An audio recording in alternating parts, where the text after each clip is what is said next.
Afternoon. Still afternoon, yep. I've decided I'm too hot and bothered to do anything that requires much effort, so let's stick a Black Desert stream on. Assuming the servers are all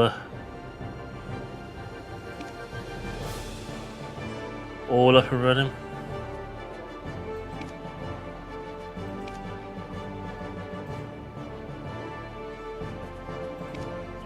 Oh, that's why.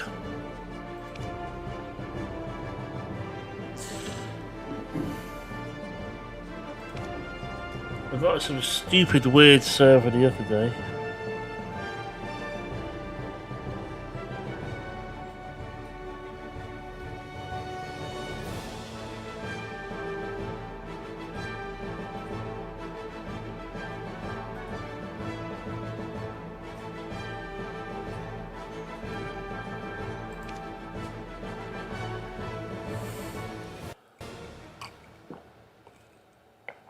Some battle thing I got out of it. I don't know what it was. Some event I didn't want to be a part of.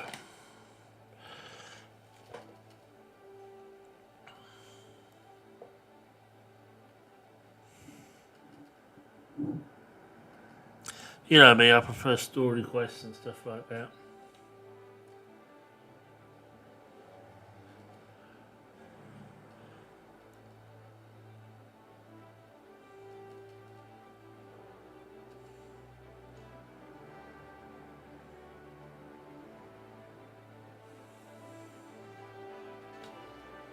It's bloody boiling hot. It must be odd 30 odd degrees here today. Sad with coffee though, but it's actually quite refreshing in a way to drink some water on a hot day. As long as you make sure you stay hydrated. Wish I got water and everything, so I'll be fine.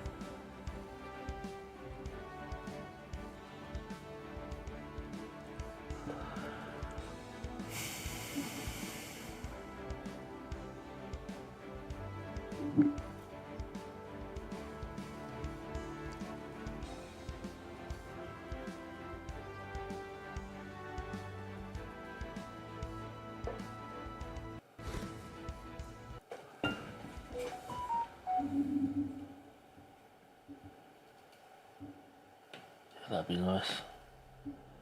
That'd be nice. Bit of money.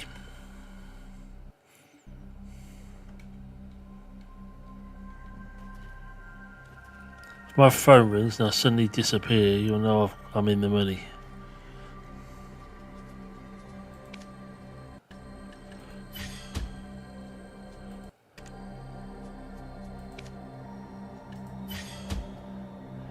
I get two.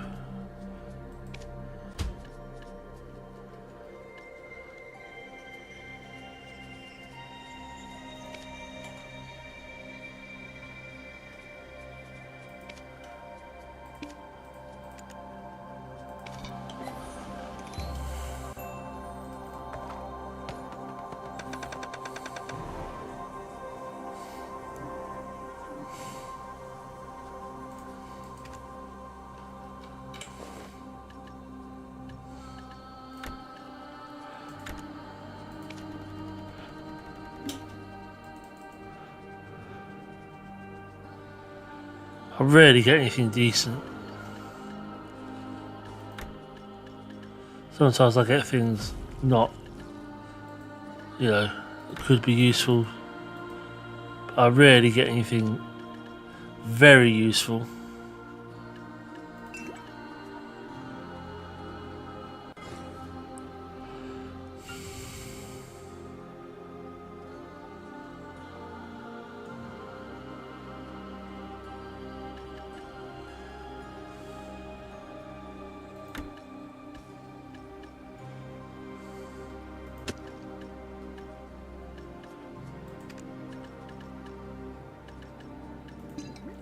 I don't have any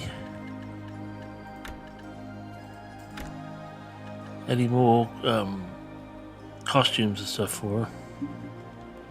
Not at the moment. Are we gonna continue on with the quests?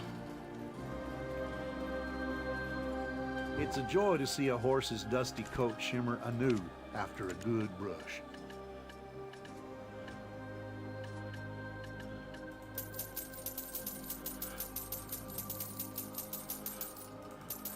Make sure I've got enough pet food. I ran out the other day. My poor pets couldn't eat.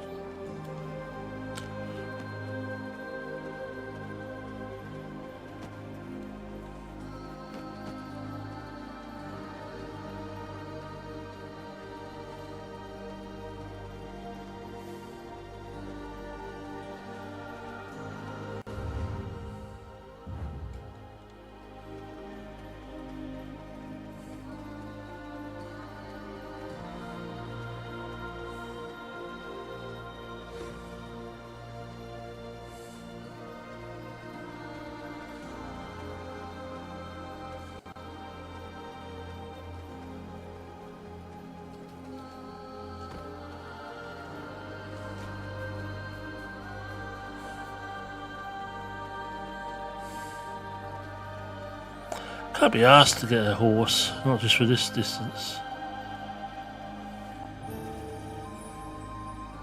Well, you're surprisingly early for someone arriving from the land of the morning calm. I mean, why is everything taking so damn long when we need but a single use of their furnace? The owner seems to have indeed left for the city. Of course, as our luck would have it, the owner hired a replacement who happens to be from Surendia. I will leave this to you then. Yeah, leave it to me, why not?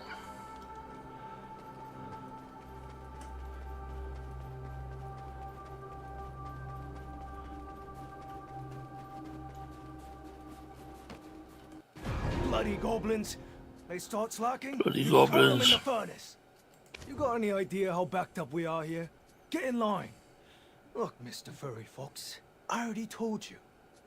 If you really want to be the first in line to use the furnace, I'm gonna need you to take care of those, tasks I gave you. Seriously, this guy's requests. This guy's irritating. A full day of physical labor? As if I'd ever agree to that.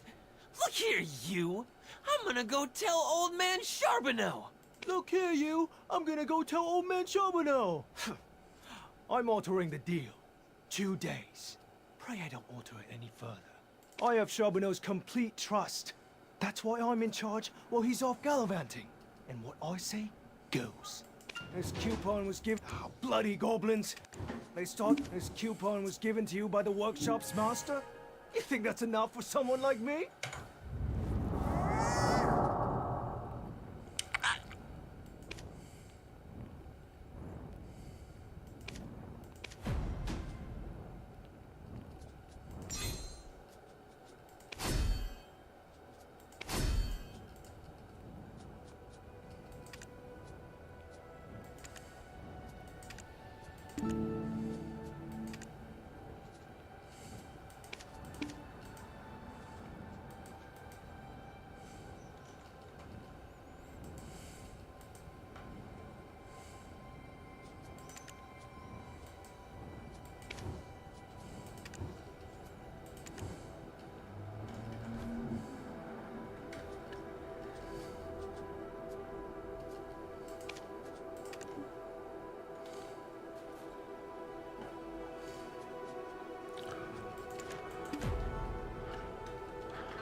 We've got some really dense snowfield cedar here.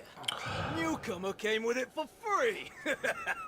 He even claims to have entertained the great nobles of Calpheon. What? A Calpheonian goblin? Would you look at that? As I said, I'm from Heidel. I'm under the employment of Lord Jordine. swept off to Calpheon then, I take it? So, what's with the getup? You some sort of performer? Kind of. I played the role of a nimble chipmunk that toyed with an eagle. The role of the eagle was given to an actual live eagle. They tossed me out after that. I'm not sure if you're daring or just stupid! You should be happy you got away with your life! These guys need their asses kicking. My gut's aching from laughing so hard. Anyways, your name is Richie the Nimble Chipmunk? Okay, fine. Richie, before you get suited up, we've got a little tradition to uphold. Did they learn this from the back alleys of Calpheon? I was wondering where I'd seen your face before, Jean-Louis.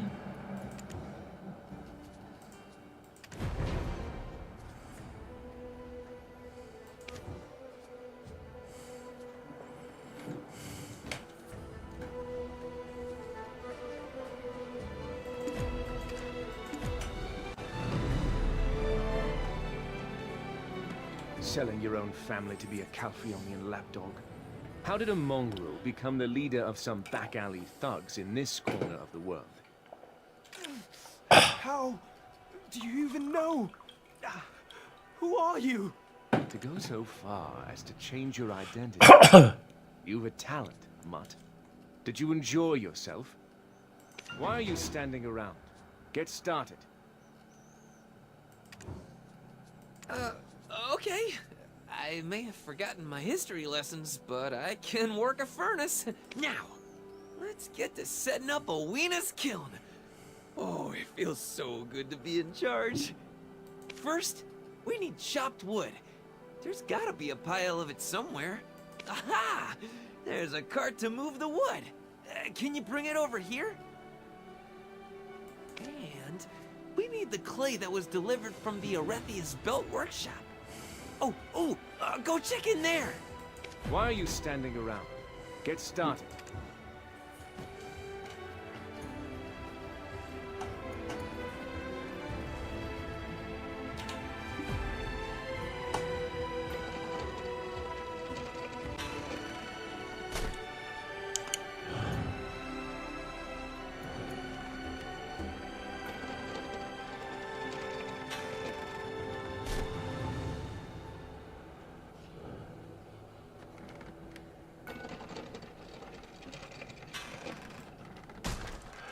Oh, I'm useless at doing these.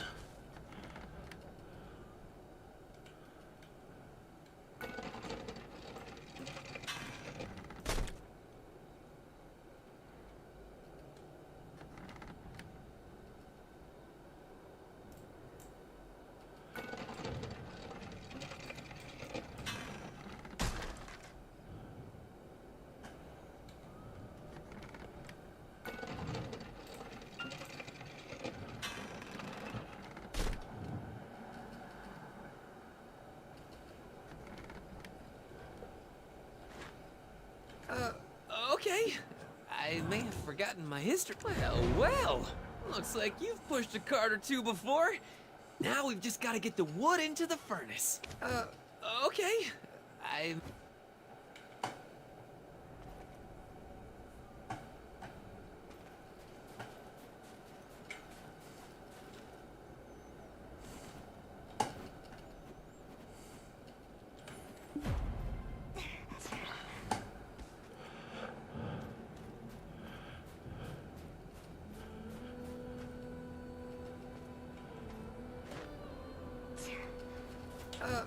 Okay. Now we wait. Shouldn't take long. Which magic imbued furnaces heat faster? Why is this not done yet? We need this, like, now! If it's not done soon, the Phantom Menace over there will be all over my case. Okay, time to activate my trap card. I was saving this one, but... Now then, just gotta let it percolate.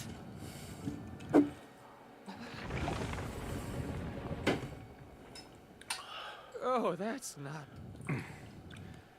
idiot, what did you do? Nothing. This should be right. Maybe a smidge too much magic powder.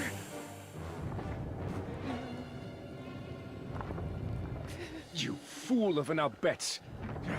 What did you put in there? Oh, this looks bad. Oh, real bad. It's like the research lab fire all over again. I'll take care of the furnace. You're on firefighting duty. Out of my way! If I leave this to you, the whole place will burn down. I call forth the power of Belmorn, not declare the disaster wrought by our ill-fortuned fox.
Luckily that doesn't actually hurt me when I'm standing in that fire.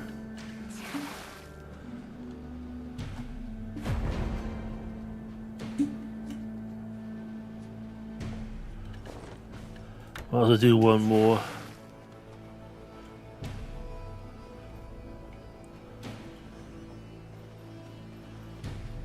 Phew, we survived.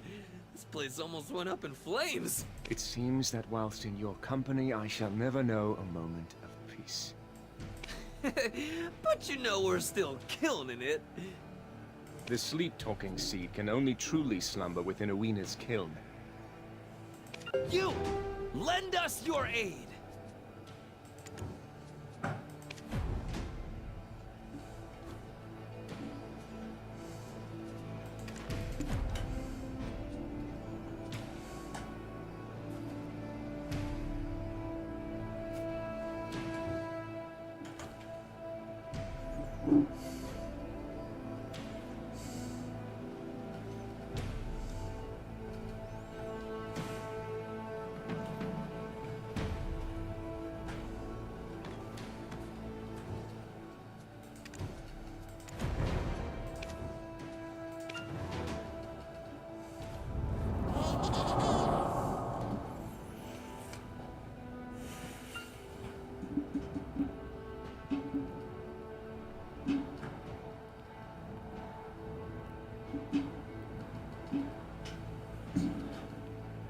Fuck off! Thank you.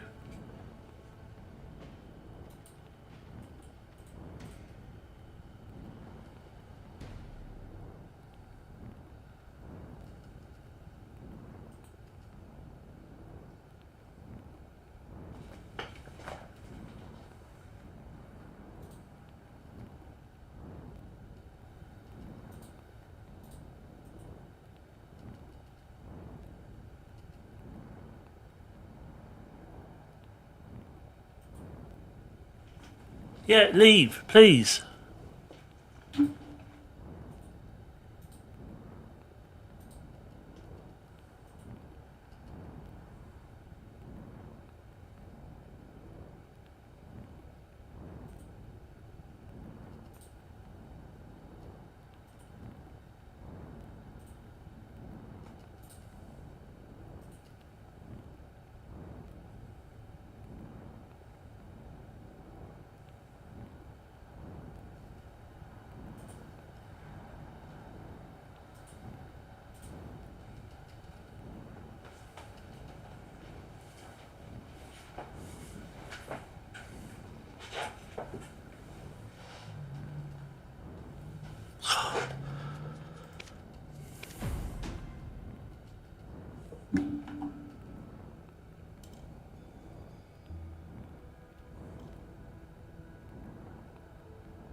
Right, where was I? I'm hot and fucked up, I can't be arsed.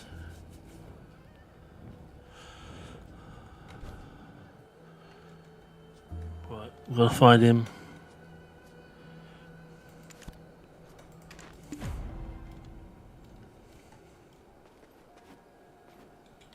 What's he doing here? Richie, are you certain you're in the right place?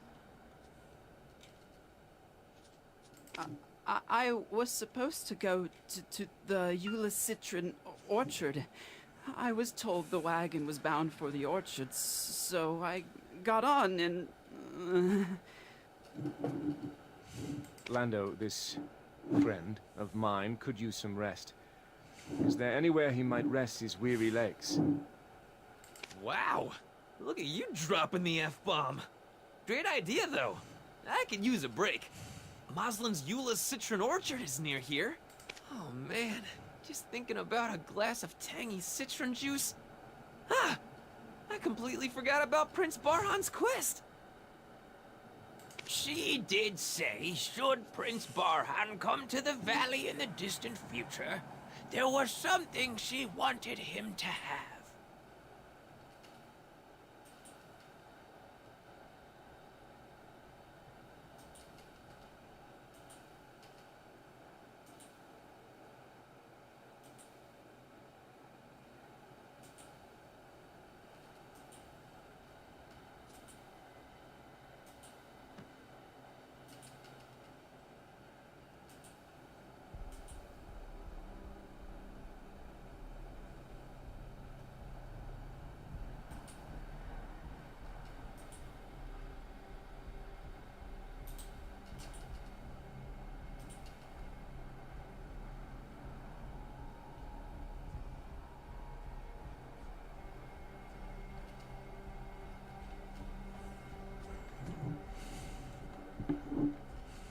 This parchment written in the ancient Highland text, they were supposed to deliver it to Moslin's Eula Citron Orchard.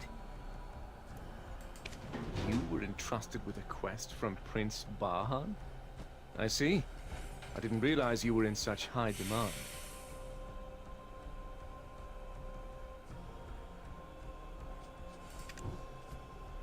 Yeah, you see that? See how popular I am? If our age was based on our popularity, I'd be like... super old. Wait, I know that look. Oh yeah, we're getting up to no good. I'll stick with him. You don't mind going on ahead without us, right? We need to teach these ruffians a lesson for all the mean stuff they said. Go ahead and take the geriatric lady killer with you. I have business to attend to here.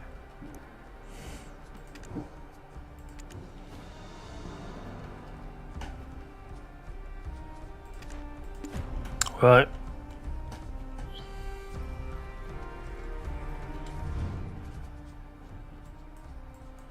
I've got to go all the way down here, have I? Okay, let's go then.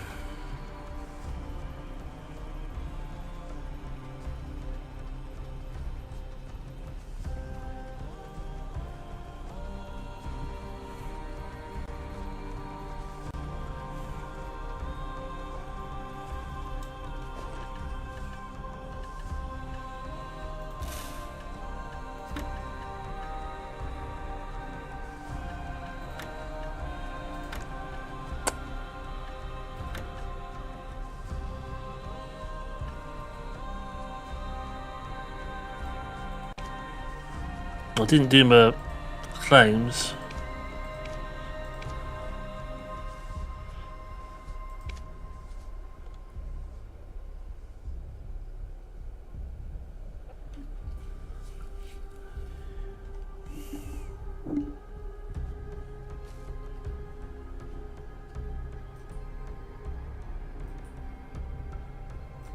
The idiots left. Well, clearly somebody was watching the stream of you were there, buddy.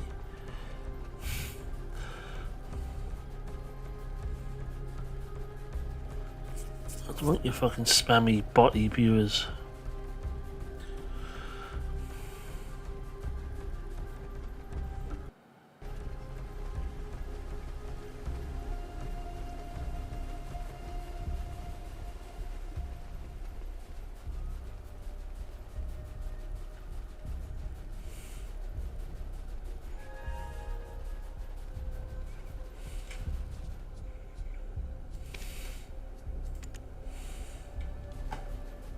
Get something now.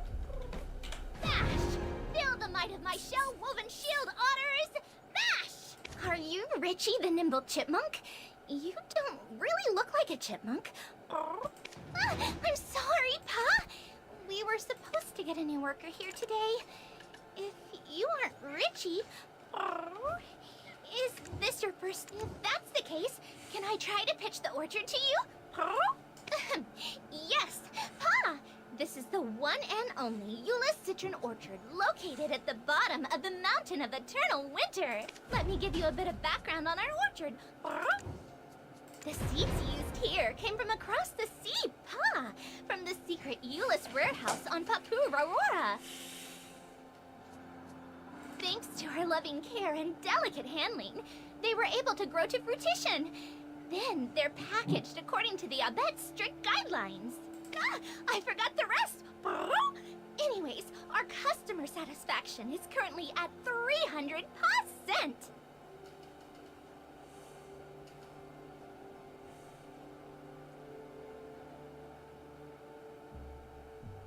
And over there is rumored to be a scary place haunted by a ghost. So, remember to steer clear.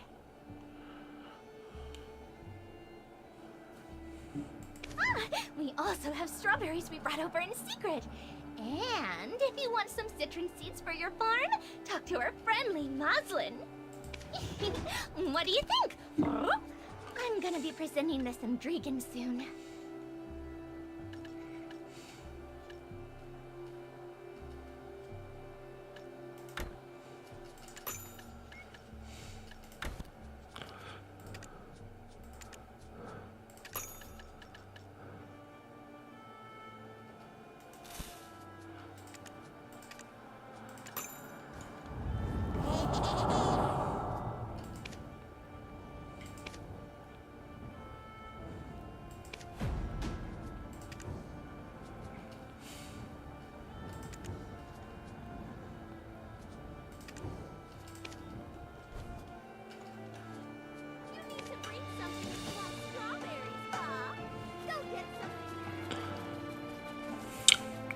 By having a look around, what are we meaning?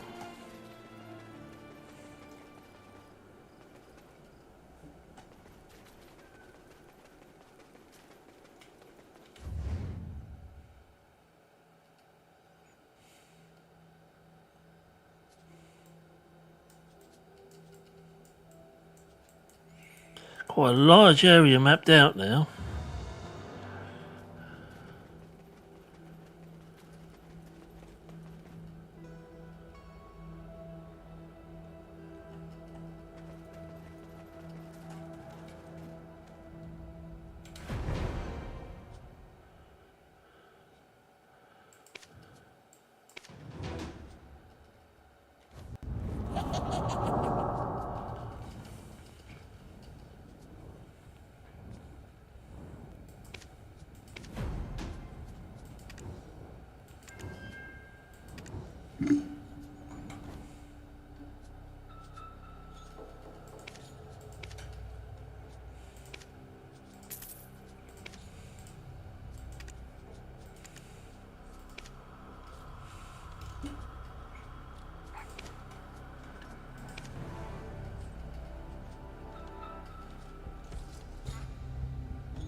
No, I didn't mean to call you.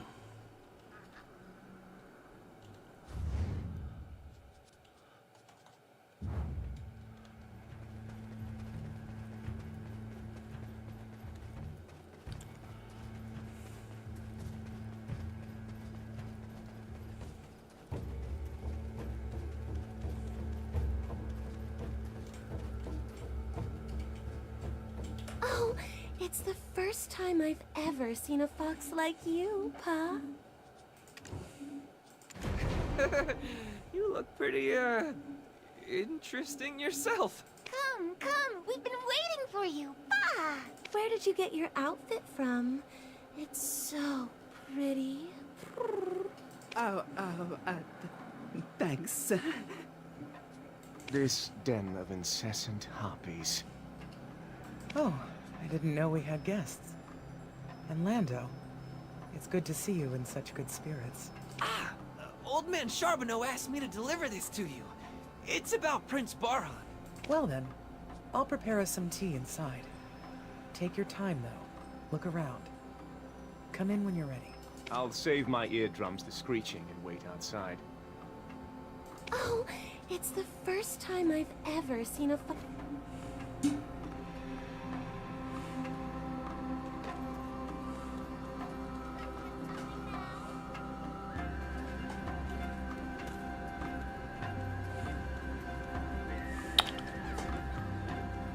Hopefully I'll level up soon.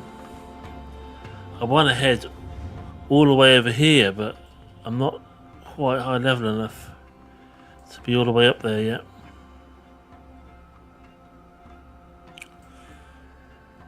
Up there, I mean, that area. The stupid desert and shit.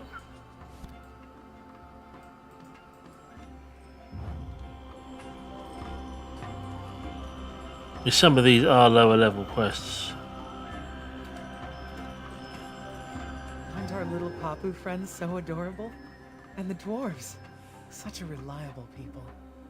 It may seem like just a simple citron orchard now, but this was the birthplace of Prince Barhan's mother. I was Morrowman's. No, her Hillsworn name was Baram. Throughout our childhood, we were the closest of friends. My closest friend, Baram.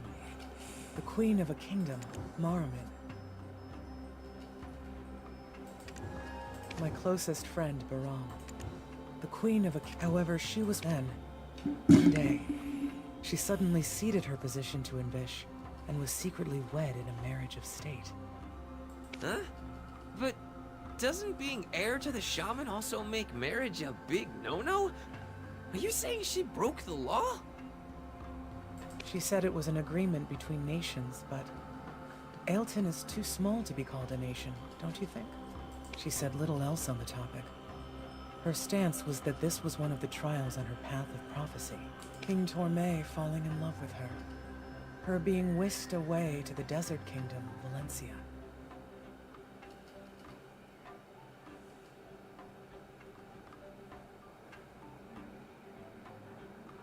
Though she did promise to return to the Mountain of Eternal Winter once she has completed her trial in Valencia. Look, I don't know too much about the Big L yet, but why marry King Torme if she just thought of him as a trial? Who knows? That is something only Baram would know. She did, in fact, return to the mountain as she promised. And before the Highlands embraced her, she gave me something. The single child that she bore with King Torme was the first prince of Valencia, Prince Barhan. Barhan Nesser. If Barhan ever comes looking for my memento, give him this, along with the Hillsworn name.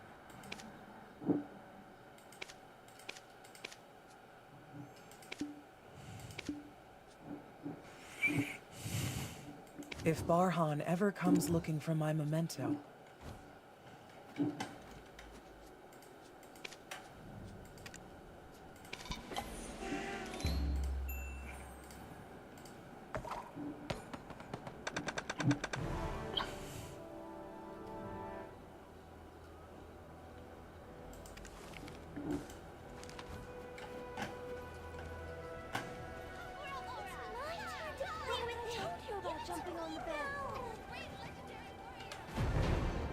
Is this the memento Queen Maraman asked you to give to Prince Barhan? yes, it is. It is written in Gardaka's code, the cipher of the Prophet of Valencia. Look at these weird symbols. Twins? Love? Yeah, I've got no idea. Prince Barhan will understand. Now let me prepare you a gift. This is a huge weight off my chest. I thought, what if I pass on before the prince comes looking for it?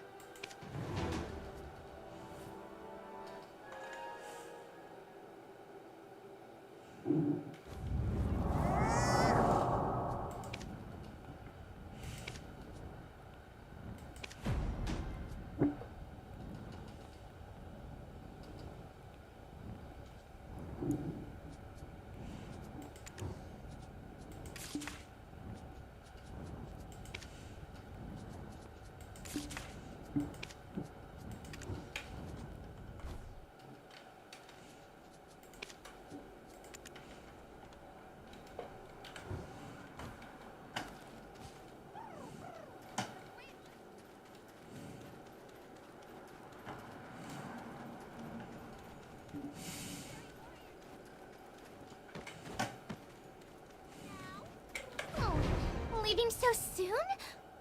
Why the long face? I'll definitely be back. I do expect a 7-citron dish spread when I return, though. Excuse me, Pa? Just figured you'd want to treat the future Khan to more of your overseas delicacies. Why'd you come all the way here anyway? Moslin asked us if we would like to go see a place where people the world over gather. Hey, you papu chatterboxes. Let the guests go already and get back to work. What a party pooper. Anyways, oh yeah, I have something for you. This is the citron seed for farming. It's filled with the vitality of the Mountain of Eternal Winter, so it's sure to grow well anywhere. If you enjoy it, the orchard could always use more farmers.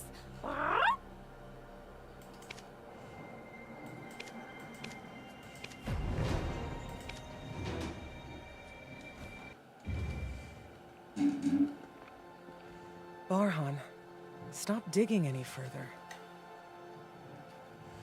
Baram had no choice. Please, understand. So guys, how about we mosey on over to Aelton? No. We need to go complete the third trial. Lord Jordine. Hmm? Thank you for helping me. Thank you so very much again. Long ago, you were dragged off to Calpheon and made to be a fool. Think of this as recompense for not being able to protect you back then. But from this day forward, speak not my name, or the events of today will continue to haunt you. Banish all thoughts of me. It's plenty enough if only I remember.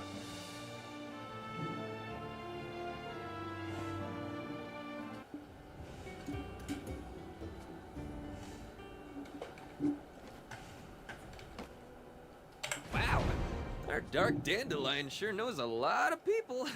Seemed like him and that goblin go way back, didn't it? I need none of your concern. Where do we go from here? Over there! Trust me! The third trial is most definitely in that direction! That's just the road to town. You're going to town, aren't you? You don't actually have any idea where the third trial is. Yes! Of course we're going to town! Oh, lovely Ailton. Surely even your demon legs must get tired. I have no interest in sightseeing. There's no town better than Hydael anyway. Now that I think of it, I've seen our bets across the continent. How come you've never left this place? Only those who walk the path of prophecy can leave the Highlands. The path of prophecy. Is it some ascetic practice? As a foreigner, I can't fathom why such a law exists. That aside, aren't you the heir of the Khan? You'd think such a clean piece of parchment would hold ink better. No wiser citizen would heed your word, and that does seem to be most. You need to be disciplined in the art of kingship, as it's taught in Serendia.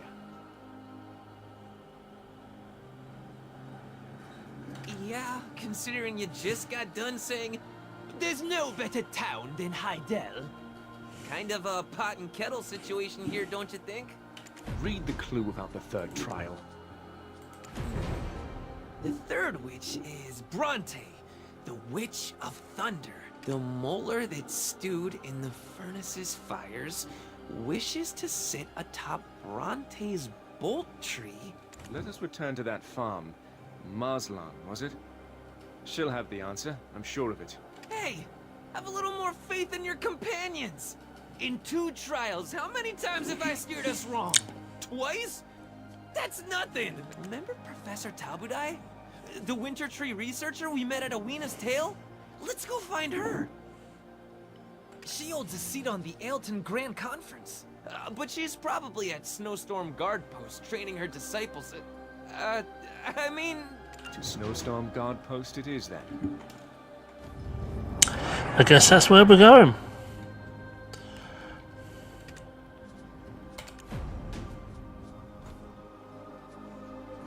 Snowstorm Guard Post, here we come. Is it far? Nope.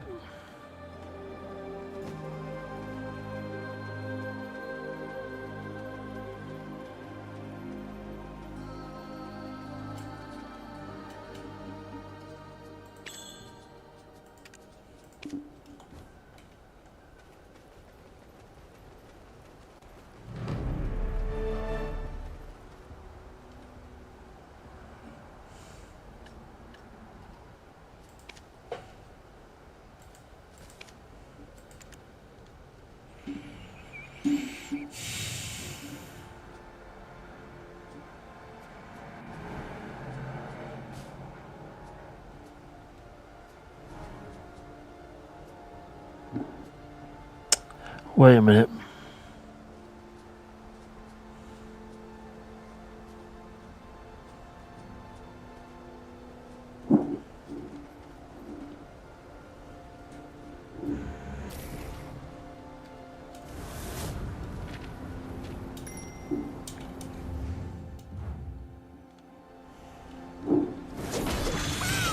I'm not meaning to do this, I'm just...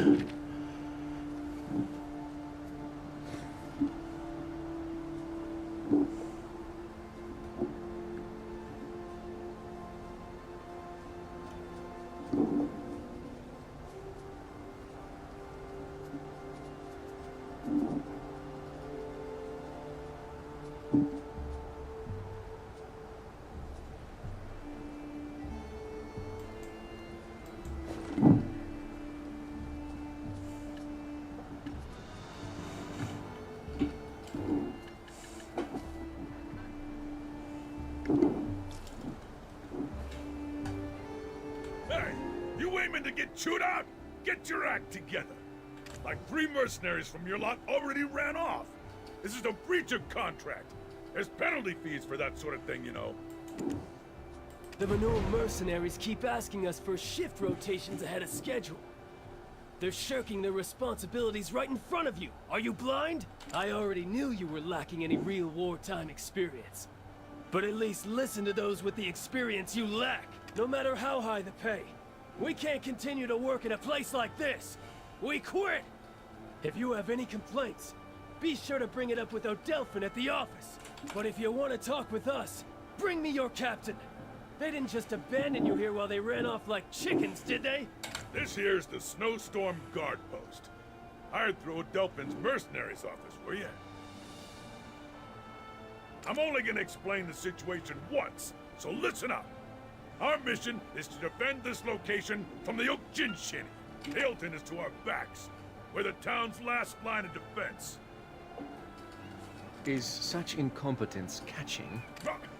What did you say? If you heard not, I must have spoken not. We came here looking for the winter tree researcher, Tabudai. You scoundrel! If I wasn't on duty right now, I would have...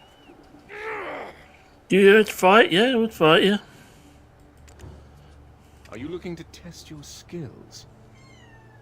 Oh, Benny. Tabudai is no longer here. She left the post to investigate the tree at Bronte's Bold. Good. We were in search of that tree ourselves. Let us head there. You, we have need of a guide. Who gave the order to abandon your post? Are you a madman? Huh? I'm the one in charge here. You, which mercenary guild are you from? Oh ho, that attire. Any chance you're one of Billow's rookies? Do you know who I am? I'm Aijin. I was chumming with Billow's baby brother before you earned your first coin.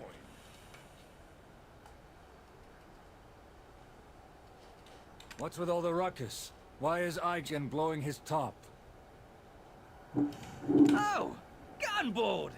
Look at these big, strong mercenaries I have brought you.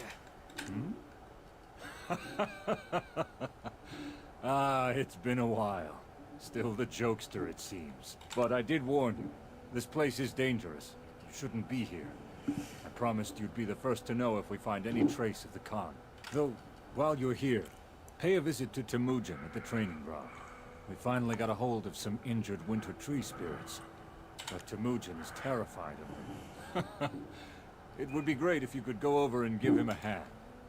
Oh, so you wrangled some up, huh? Wow. I suppose I could lend a hand. Be right back. You scoundrel! If I wasn't on duty right now, I would have...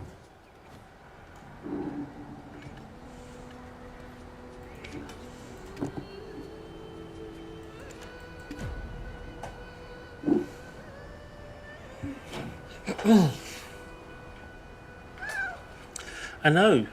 Benny in front of the screen.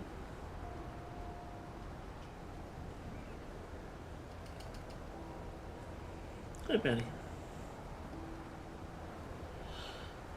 This is what I'm dealing with. This is what I'm dealing with at the moment.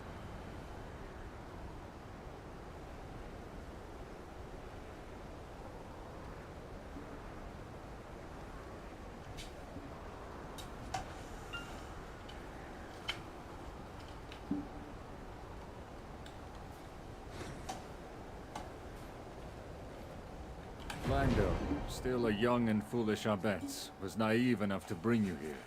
And I don't care what you came here to do. You shall not pass.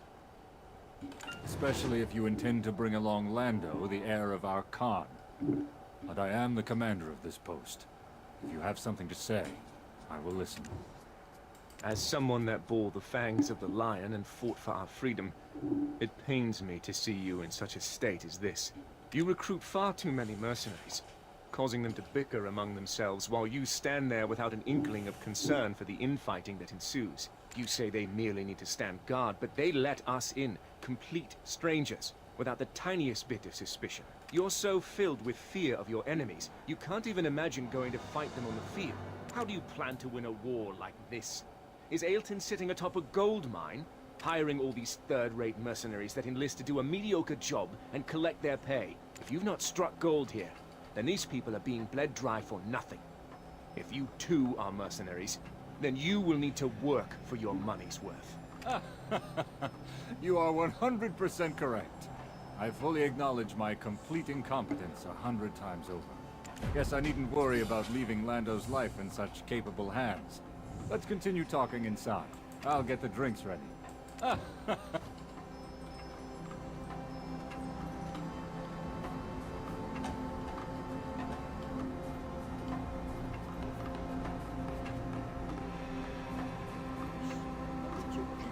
Do you know anything about winter tree fossils? If you want to climb the mountain, first visit Umter, the winter merchant in Ailton.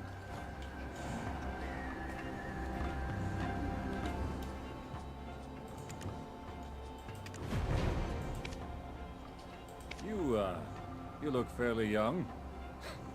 Sure you're even old enough to have seen war? Seen war? I'm constantly embroiled in it. Oh, spoken like a commander. Leadership experience is pretty impressive for one of your age. I apologize if I am unmoved by the praise of a third-rate commander that can't even keep a mercenary army of this size in order. This guy's got fire in him. Once you get older, you'll learn. The world has no outcome brought about without reason. But anyway, you said you're looking for Bronte's Bolt. We will be heading beyond it to the Mountain of Eternal Winter. We are currently undergoing the trials of the Six Witches. Looking for the Yenix, I see. We have a saying around here. There are 4 seasons within the winter, and they revolve around the Yenix. And you're telling me this because... Right now, out of the 4 winters, this is the winter that courts death. Best to stay out of winters like this. I should allow you passage to Bronte's Bolt. There's a catch.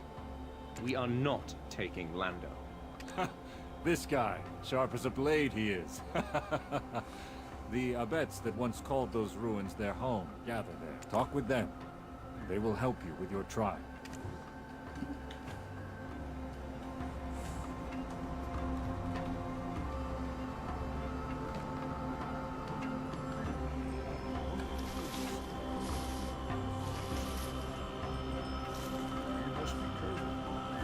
At least that gathering gives you some experience, gives me some experience.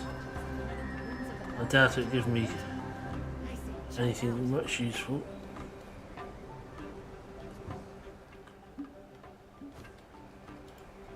Let's get out of here.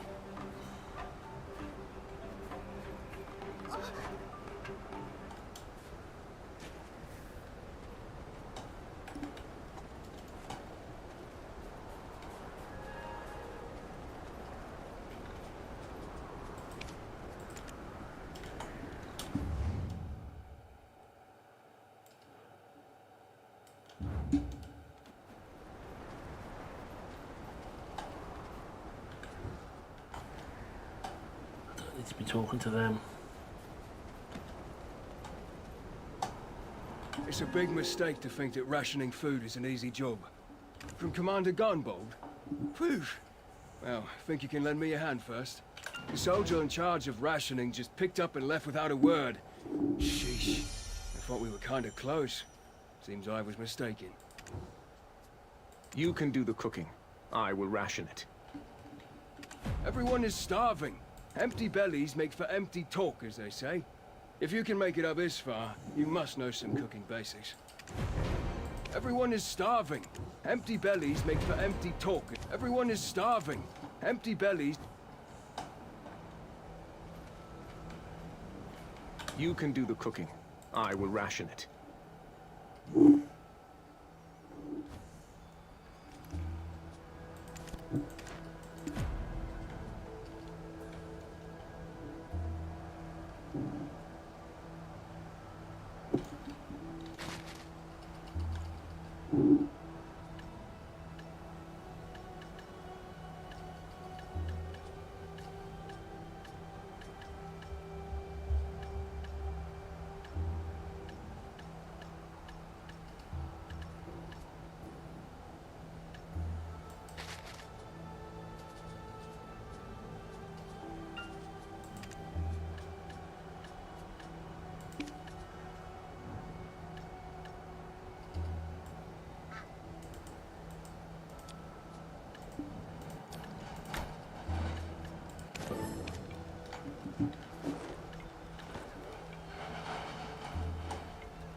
You can do the cooking.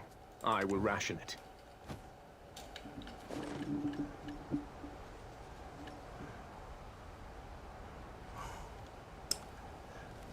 I've got enough stuff to do 10 of them.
Eight.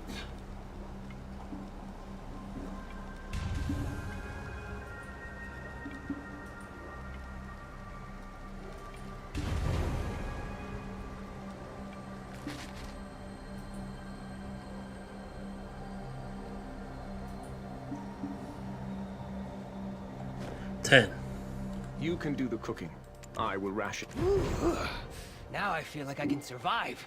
And wow, this tastes so much better. Did we change cooks? Ganbold told us to ask you about Bronte's boat. I'm truly aware of how hard it is to rebuild from utter ruin. However, I must know the details. Could you assist me? It's such an old tale that most of them won't remember.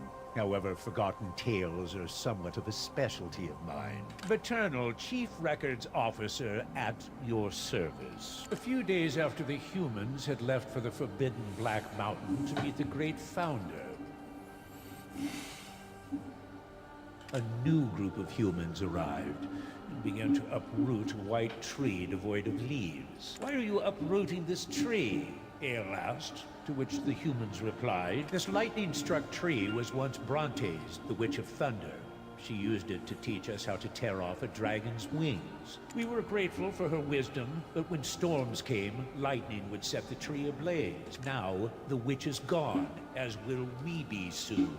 Who will douse the flames that threaten to engulf our village, until all that existed here exists no more upon our return?" Ale thought a moment. "There's no need to uproot the tree. We will keep it safe in your absence." The human replied, "Would you take the witch's wisdom from us? Only we can rule over the dragons." But Ale couldn't stand it. Much like the dazzling light at Awena's tail, he felt the tree calling out to him, this time in painful moans. His tears began to flow, but when they hit the ground, in their place grew another tree. As for the humans' fears, well, they never came to be. After the witch's death, in eternal winter befell this place. Then, ultimately, as soon as it rains, lightning will strike the Bronte's boat tree. It is nearly impossible for rain to fall there by natural means. Actually, it is impossible. But for Invish, the sage of the Abets. Everyone, get up and head to cover! It's Professor Tabudai. She's returned with grave injury from Bronte's bolt! Then,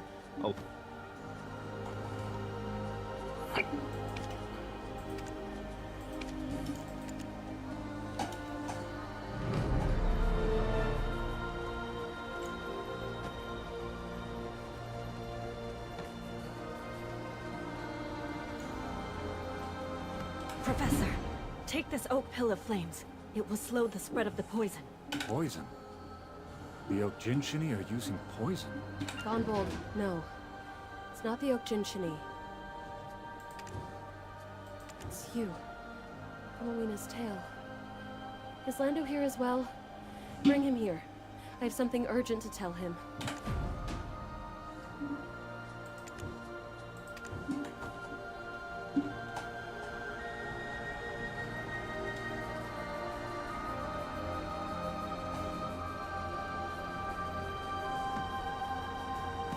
Oh.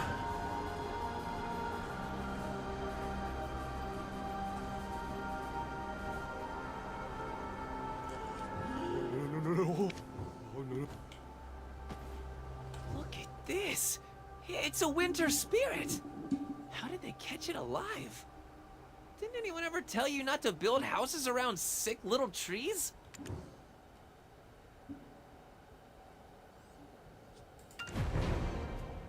What did you say? Professor Tabudai? Oh, okay. I'll go right now.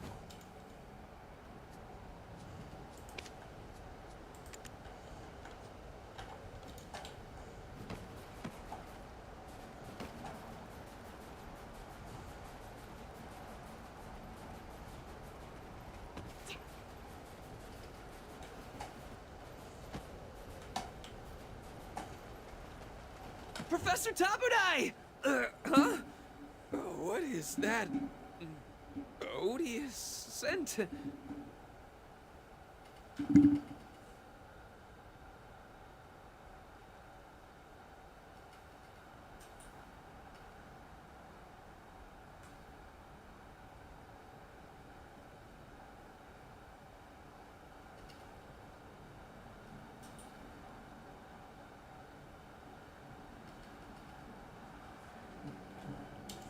It's poison. Don't inhale too much of it. I don't have much time. Listen carefully. Tell your quick-footed friends and your fleeing fox squad, was it? Do you remember your lessons on the ecology of winter trees? It's of little matter now. There are 2 ways the winter trees survive. First, by getting carried off on the winds of Everfrost. Much like dandelion seeds, the farther the seeds travel, the stronger the mountain becomes. Second is by the Ogjinchini planting them. Return, return, they sing. Planting them because they have a superstitious belief that Libresca will return when she sees the jade light of the winter tree. That's why I believed the Dreadwinter trees were also planted by the Ogjinchini. However, I was wrong. Professor, you need to save your breath. The poison will... A monster that I've never seen was planting a seed near Bronte's bolt tree. And as soon as the seed was planted, it sprouted and grew. The very Dreadwinter trees we saw. They are using the winter trees as some sort of indicators. So we need to tell everyone in the area of the Mountain of Eternal Winter to find, also get them to safety until these indicators have been analyzed. What about the monster? Did it flee? Probably, but it couldn't have gotten far. I bound it with the tooth of the swamp when it wounded me. A new enemy. A new threat. Commander Gunbold, I have a proposition. First, I need you to evacuate everyone at the refugee camp to Ailton. Send your fastest men to the southern and eastern watchtowers. As for the rest of your soldiers, have them assist the villager evacuation. Then, have them all gather here and stand in formation. Unfortunately, we have zero knowledge about this new threat. But, if you focus on mustering the best defense you can here, that will allow us to go out in search of the monster.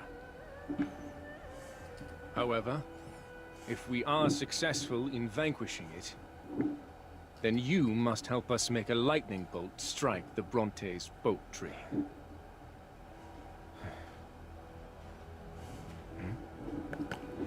This blood likely came from the Professor. We'll follow the trail to the monster. Wonderful. So this... Let's go looking for the bloody monster. Bronte's boat tree.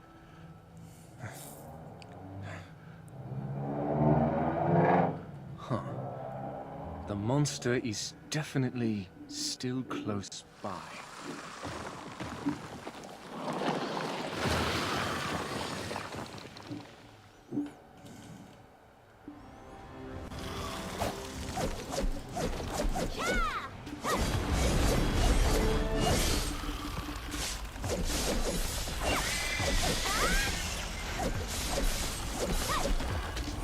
Still going to be quite under-leveled.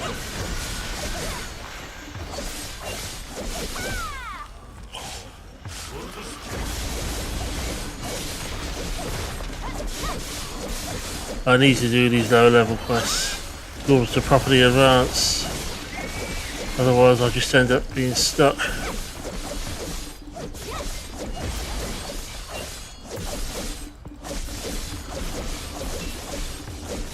Actually had to use a healing.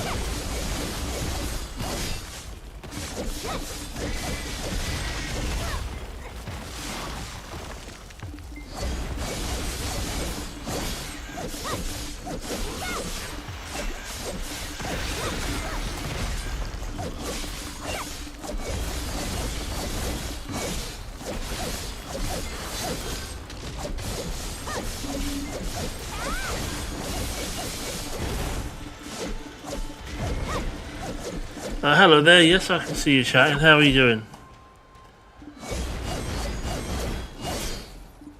What's up?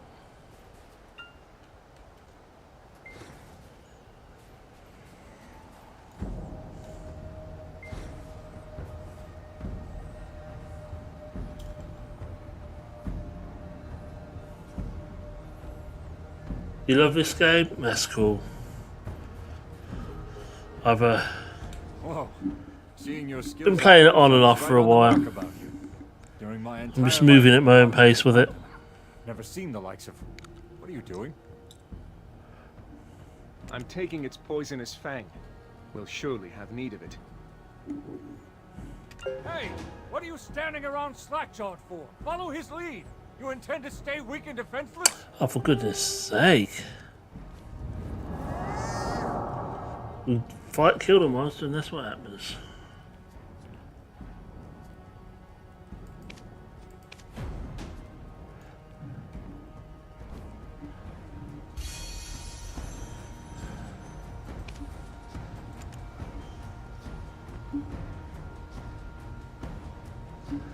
I'm in the UK.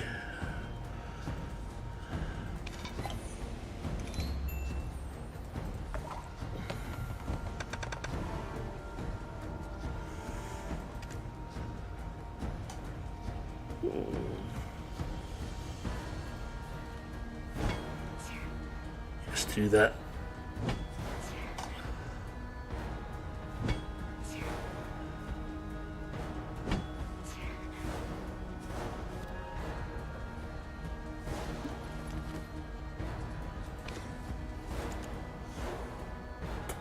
Now, move on.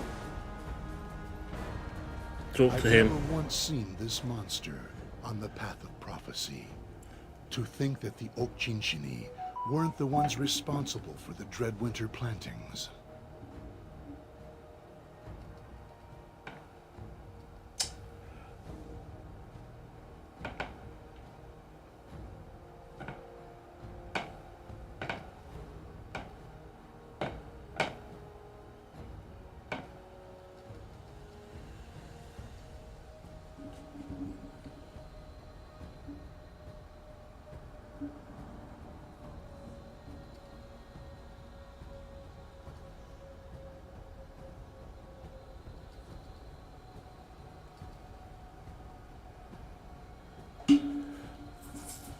Commander Gunbolt made us a promise. Right, He would aid because us in making lightning strike the Bronte's boat tree. it ain't, because at the moment I don't find it worth it.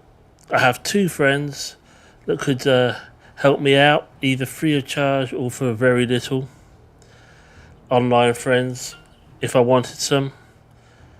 I have got an overlay which I never use. I just stream casually. It's not worth putting that amount of effort. I've been streaming since about 2018 on and off. I haven't got the time to do it full time or anything. Is it you? The one who will aid us with the witch's trial? They know what they're doing. They know how to do some decent ones. I've seen ones they've done.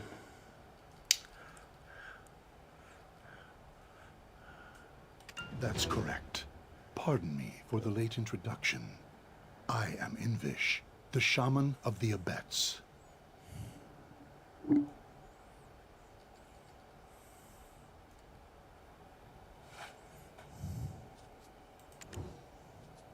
They've all been planted, oh great shaman.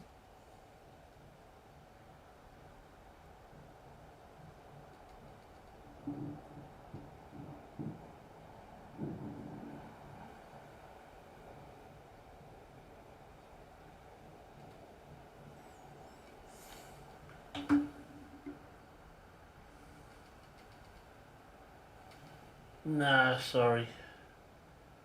I ain't interested. To think I would use the last gift the witch bestowed upon the humans that settled this site.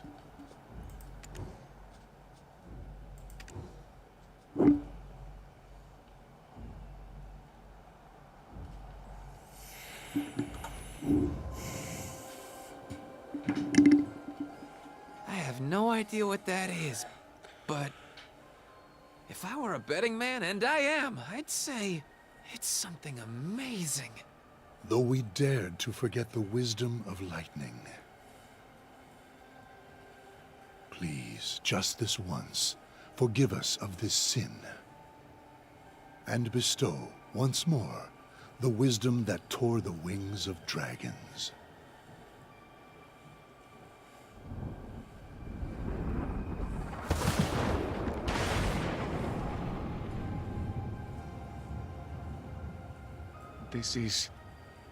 It's like a miracle.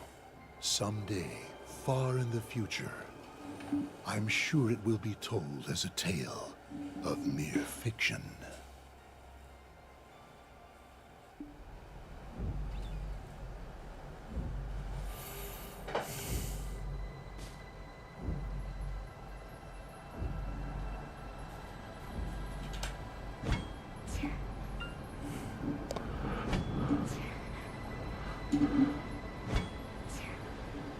Might as well do this.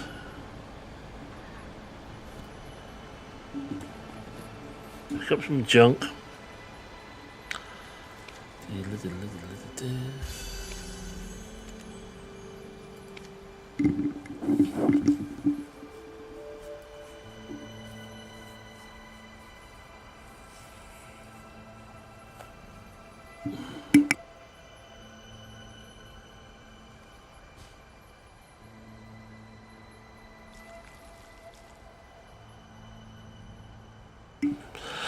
Right.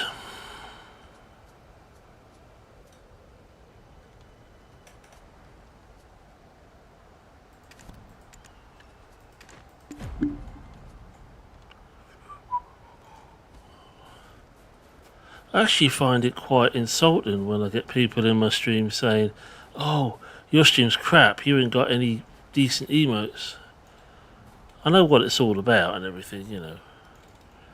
Like I say, I've been streaming for a while, I ain't stupid.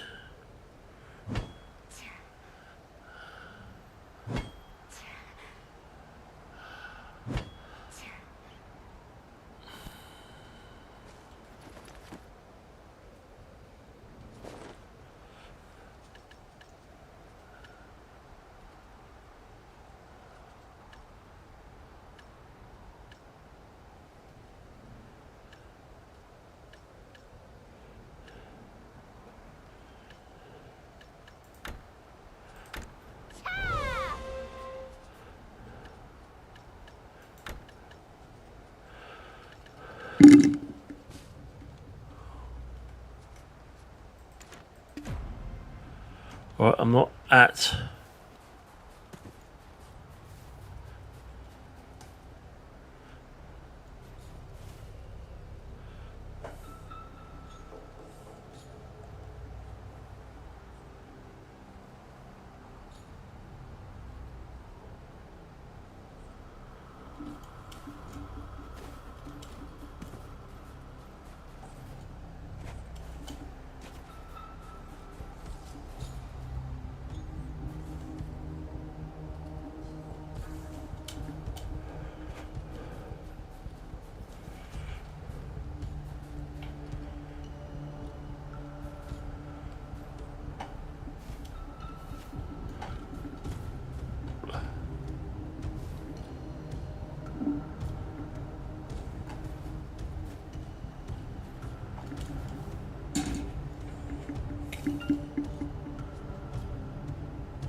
Ah, this is why it is. I wasn't hitting the right spot.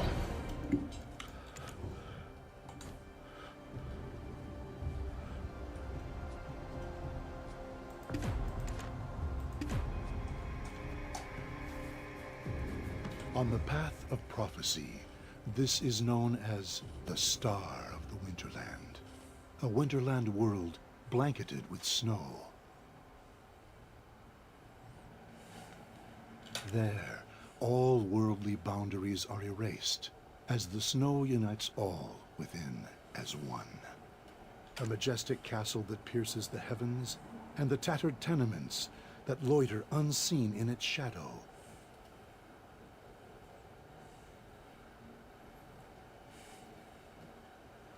The radiant beauty, the festering wounds, all become one in the ever-mounting snow. This is why we love the Mountain of Eternal Winter. We believed it would be eternal. That was our hubris. After the mysterious explosion at the Sherakan iron mines, a sound we hoped would never be heard echoed from the mountain. From the silent haven of slumbering origin, a steady crackling, likely from the Yenix, since the haven is the cradle that embraces it. Obviously, the Yenix was lost long, long ago. However, before we could make sense of it all, these monsters began to appear. If it is a life birthed by the mountain, we cannot raise arms against them. Right, I'll be back. I've got to get my water. Oh, Benny. Benny.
too hot to be sat in here without having any water.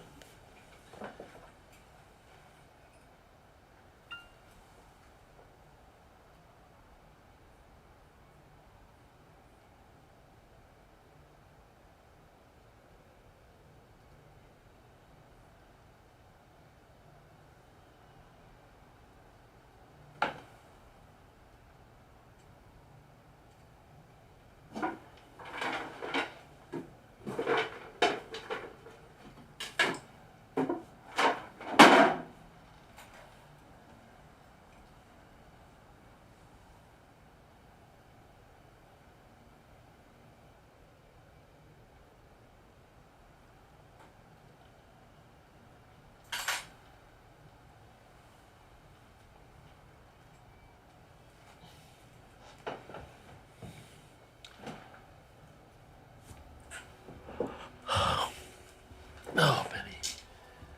You alright, mate?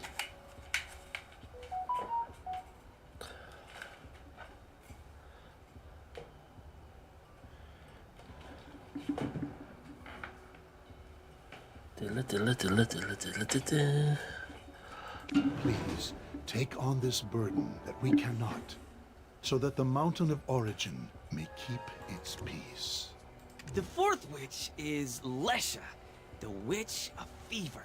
The star of the Winterland seeks the face that it lost, where life and death cycles in the heavens. For the first time since we started this journey, I can confidently say I have no idea. But, Master Shaman, you know, right? Where life and death cycles in the heavens, that would be at the end of the Path of Prophecy in Jade Starlight Forest. Yokchinchini's Jade Starlight Forest? That Jade Starlight Forest? That's where my dad went and never returned from. No, it's too dangerous. Why does it have to be there? I can't go with you guys. Oh, what'll you do without me to save you? As if that's of any concern. I never expected you to be useful. We just need to cut down whoever gets in our way. Let's go. Please, tread carefully. Our Khan, the leader of the Abets, may still be alive. Whatever you do, please, don't do anything that would put him in danger. When did the Okjinshini destroy this place? After he entered the Jade Starlight Forest. Then he is most likely dead.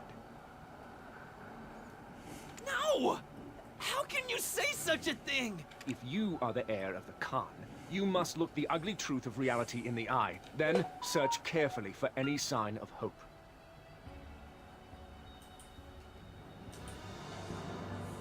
I'll ask again. Why did you want to climb that mountain? Then allow me to make this one request. Please talk to the Bahitram people at the entrance to the Jade Starlight Forest first. There are those that have observed the Okjinshini for much longer than we. They could have seen signs that we might have missed. Let's move quickly.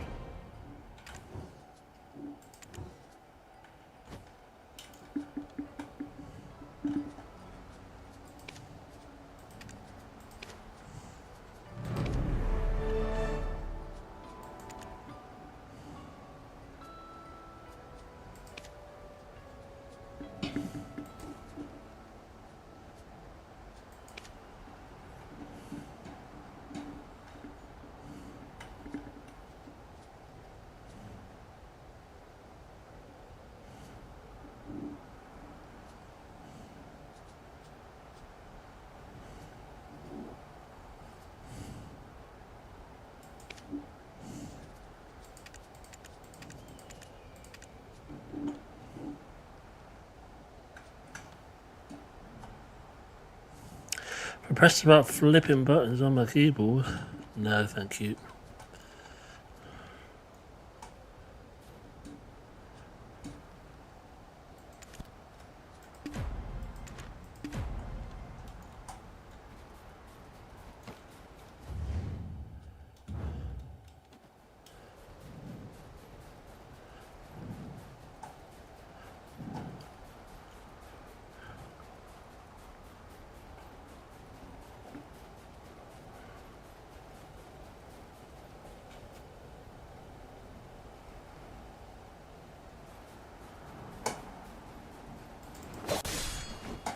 Cat weasel.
I've noticed a very, very slight difficulty increase. I'm still over leveled.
I don't want to spend too much time messing around with these guys, but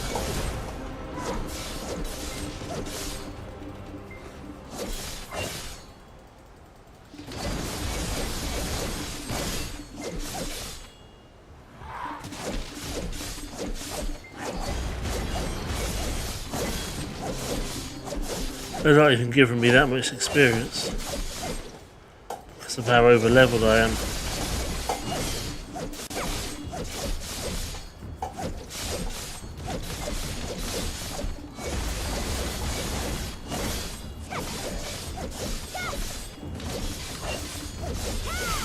I think the only reason I'm taking a bit longer to get to kill them is because of their high armor level.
Price I pay for using this borrowed power.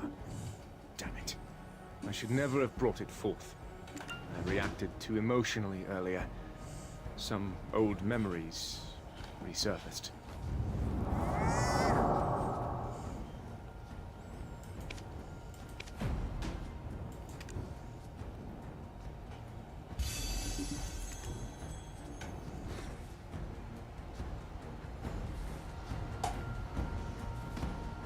They call the place Bronte's Bolt. It is a place born of conflict between two tribes. We were sent by the Aubet shaman, Invish. It pains me to say this, but there is no path through the forest that will completely avoid the Oak Gentiany. I completely understand where Shaman Invish is coming from. The Aubets and Oak Gentiany were once on quite good terms. Until that changed, this used to be a place of meeting. The Aubet's Chief Hunvish and the Oak Gentiany Chief Floki were extremely close. So close that they would sit together, even during blizzards, to eat oak pills and drink together.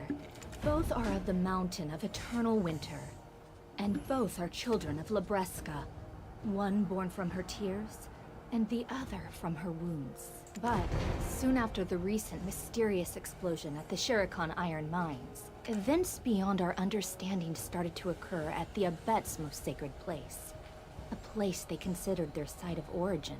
When a totem in the Zavir Highlands was destroyed, the investigation unbelievably concluded that it was the doing of the Oak Gentiany. Ultimately, the Khan came to the forest in search of the truth. He brought no guards, perhaps as a sign of trust. However, that evening, we definitely heard it from high atop a hill. The forest was filled with screams that night. Was the Khan tortured? No. It was the screams of the Oak Gentiany. I cannot fathom what happened.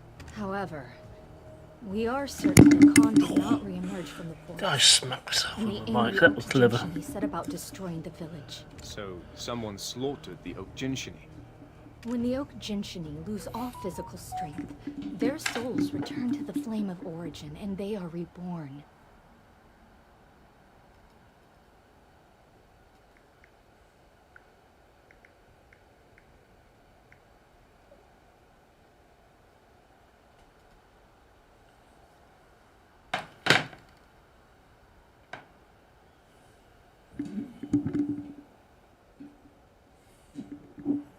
Therefore, as long as their origin flame isn't extinguished, They cannot die.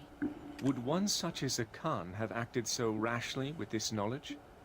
As I said, his trust was enough that he went in unarmed. However, there was one thing that was strange. The leader wasn't with the group that attacked the village. So the Okjinshani chief Floki has also completely disappeared. What in the world happened in the forest that night? But why do you want to go into the forest? Where life and death cycles in the heavens. Is this the flame of origin you mentioned before? Oh yes. It is also referred to as such. But you can't go there right now. I was informed by Alici at Mountain Top Guard Post that the path of prophecy within the Jade Starlight Forest, where the flame of origin resides, is currently blocked by a mysterious wall. Thankfully, we have Assistant Pippet helping us conduct our investigations. Did you not just say going into the forest is dangerous? Well, Pippet is a Frostel Weasel, so the Okjinshani won't attack him. Pippet said that the wall that blocks the path of prophecy appears to deteriorate as more Okjinshani return to the flame of origin. It's time for you to pull your weight. Cut the Okjinshani down and open up the way for us. I need to rest and reserve my strength. When you're ready, let's meet at the Mountain Top Guard Post.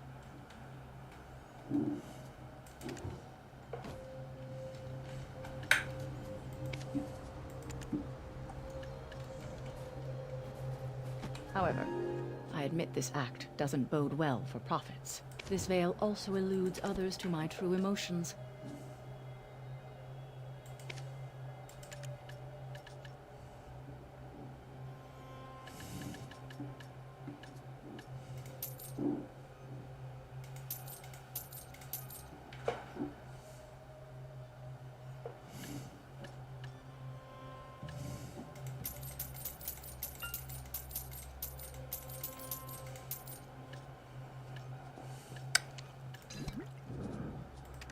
I don't want the smaller ones.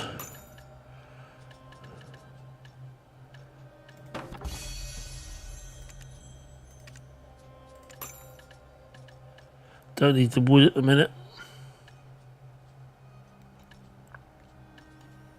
And for now,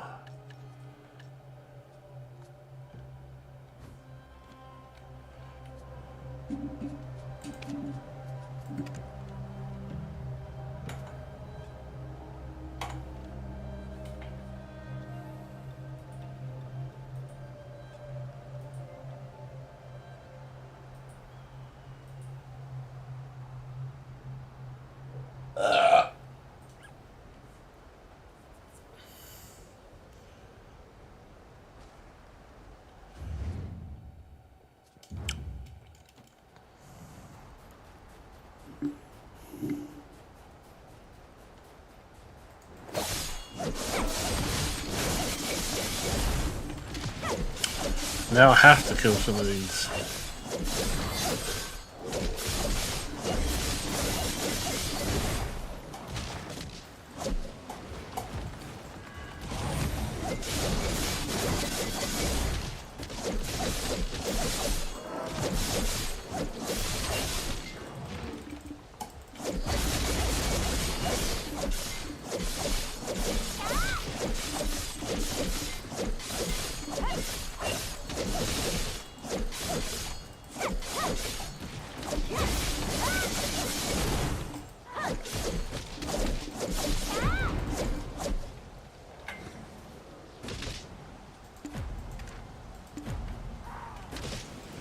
Might as well kill him while I'm here.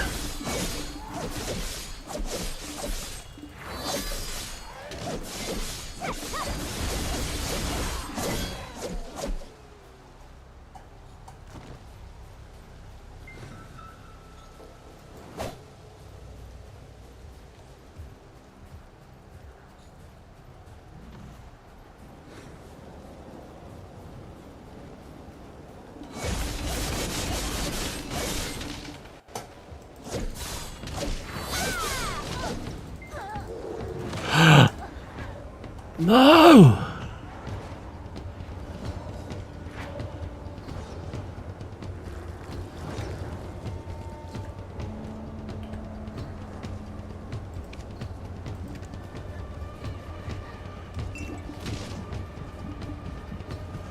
Lucky I have those.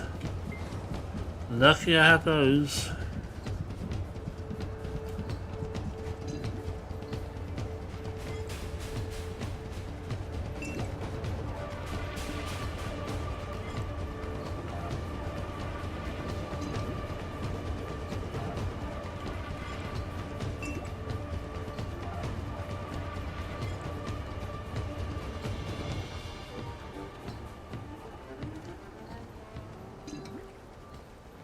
Otherwise, I'd have lost experience.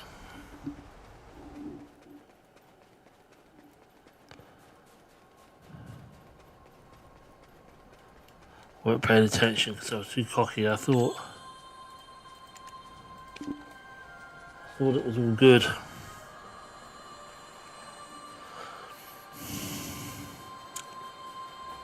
Oh, on the level, that's not going to hurt, but those things are not as easy.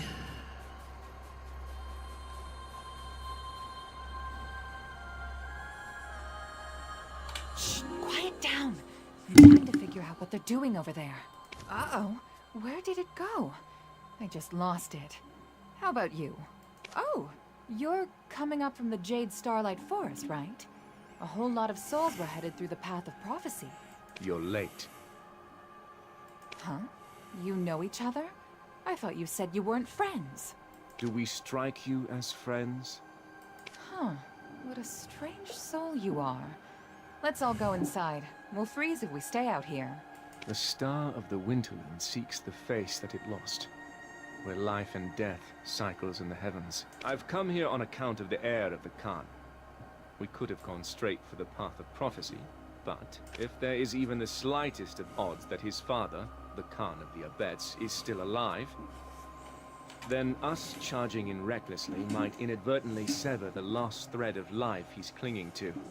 Then, Ilichi, how much did the wall blocking the Path of Prophecy deteriorate when this person defeated the Okjinshini? Then, Ilichi, how much did the wall blocking the Path of Prophecy... Then, Ilichi, how much did... Quite a bit. However, it's not enough. It's probably just enough to put an arm through. Then, Pipit, we need your assistance. I know you haven't forgotten the 300-year-old stink of the Okjinshini chief's feet. Sure, they're stinky, but I honestly kind of miss that stink. It's just a hunch, but... this mysterious wall blocking the Path of Prophecy that leads to the Flame of Origin. Do you think there's a chance it was Chief Floki? We've searched the whole forest, and Floki is nowhere to be seen. The one place we haven't looked yet is inside the cave. I can't put my finger on why, but it feels like Floki trapped himself inside We're looking inside the cave then. And is waiting for someone to rescue him. There is logic behind this. If he is not like the other Okjinshini that have become violent, he will recognize Pipit and try to somehow send out a signal. Now, why don't we get some tea while we wait for Pipit to return?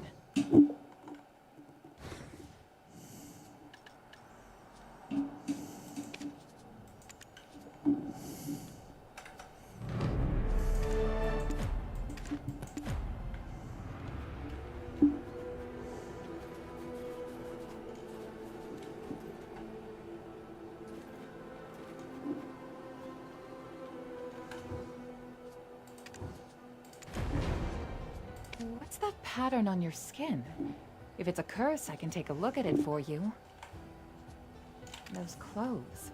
You've worn them ragged. Ever thought about a new look? Clothes make it the man, as they say. That stuff. What is it? It belonged to Bahit Lalakona, the Bahitram that first led us to the light of the Holy Flame. It was the first thing given to him by the Okjinshini when he arrived at the mountain.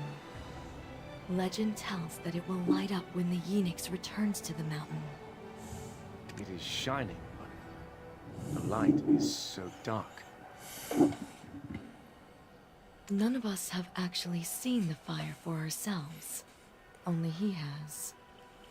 So, I see you've come to the mountain to erase that pattern that brands you.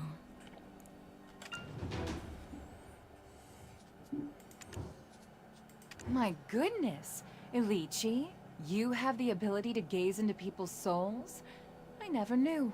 As brilliant cities and temples collapse, and Orzeka's power dissipates. A leader among them left the cursed, forgotten, ancient kingdom behind.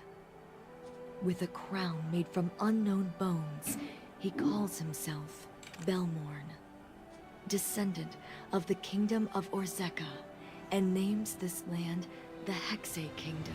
The very same words that constantly go through my mind. How much do you know about the Orzeka records? I want to know more about the Enix. If you want to know, see for yourself. All the records here were recorded by Bahit Lalakona.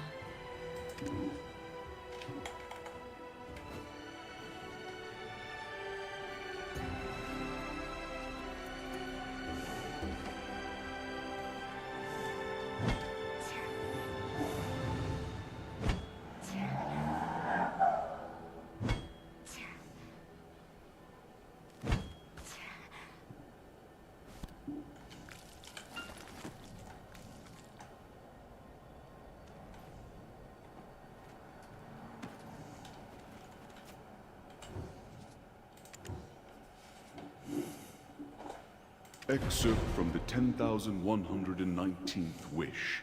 O great Lord Kazarka, this traveler from the Mountain of Eternal Winter comes seeking salvation. His name is Silverfrond. Will you honor him his request? The chief priest asked. Kazarka replied, Speak your wish, Silverfrond. So he did. I am cursed for loving a witch, since such love was forbidden. I know my beloved cannot be brought back to life, so I ask only that you remove the curse placed upon me by her 6 sisters. I will grant you your wish, Kazarka replied.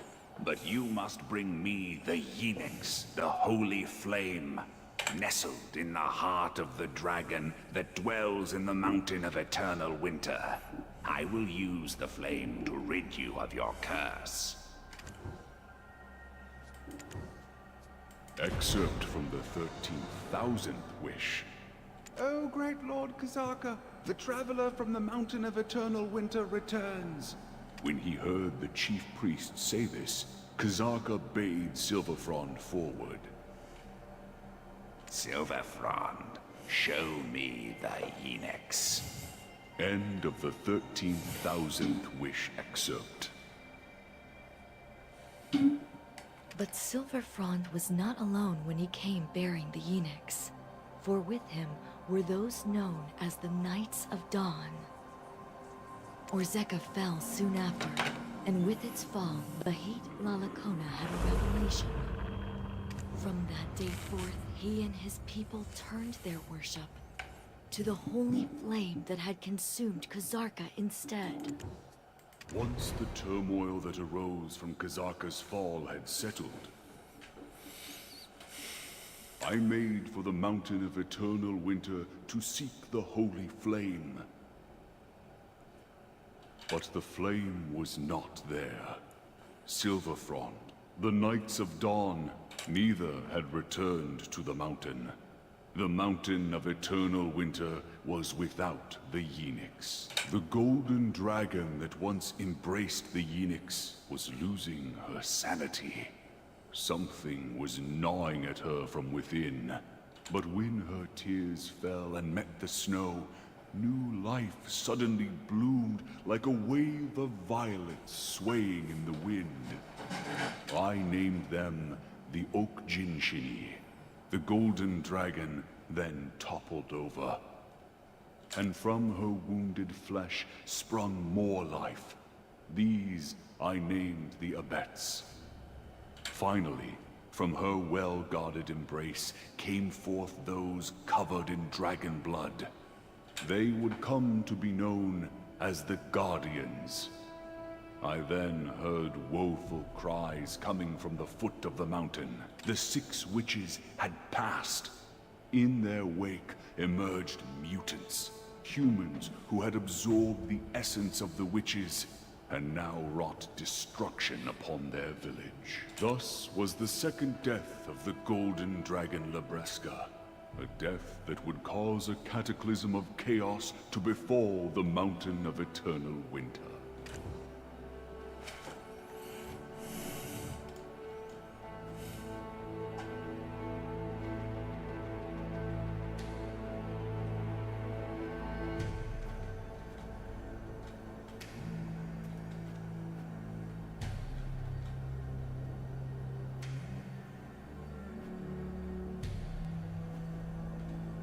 Super fascinating stuff, right? I keep trying to read it myself, but it's quite a slog. Yeah, I guess can't you're bother. more determined than you look. Like me, can't be bothered to read. When will Pippet return? He's your only assistant, is he not? We can always make room for more assistants. Why? Do you want to be my assistant?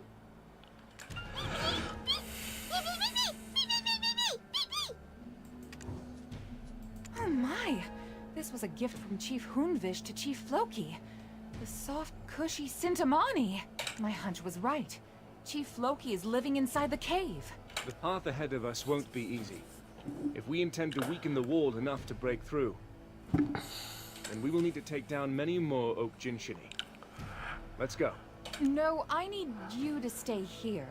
The soft, cushy Sintamani might have a hidden code on it. Does your tongue speak the truth? If this is some manner of deception... Only one way to know for certain. Plus, it'll give us time to get to know each other better.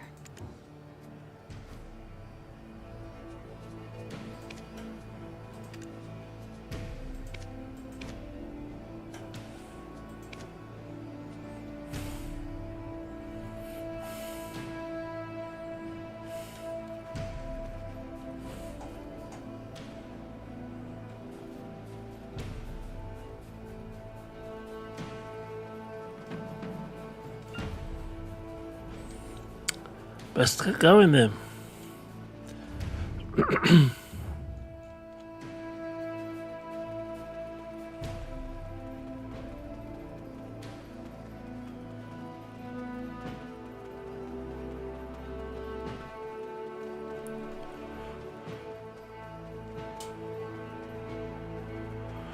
I've got to be careful here. Keep an eye on my health.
See, again.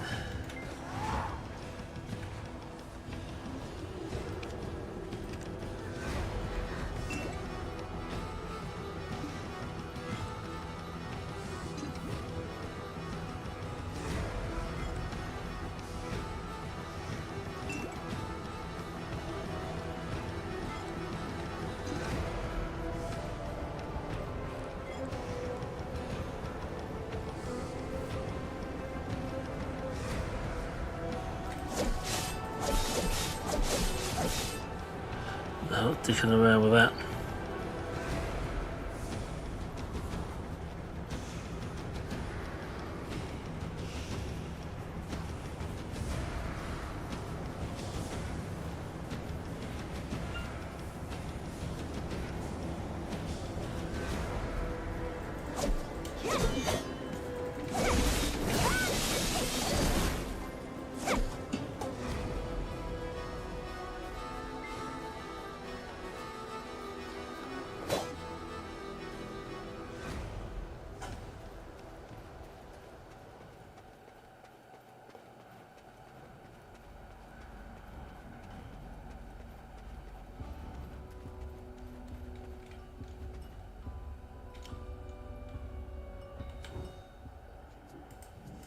This is beyond lovely evenings spent with loved ones, where starlight and moonlight rising the cloud's end. Enough, that is. As the dark sky fades to bring in the new dawn, Heard you, we have. our sincere duty is to protect the winter. Surround you, the swine pansies do. Oh, who are you? After escaping from that woman's clutches, we had no trouble making it through these woods. Aha. And who are Chief, we sent them the request for aid. Through Pit-Pit, remember? And yet, what is this sound? It's the star of the Winterland! It's melting! Are you here to save us? To clear the witch's trial?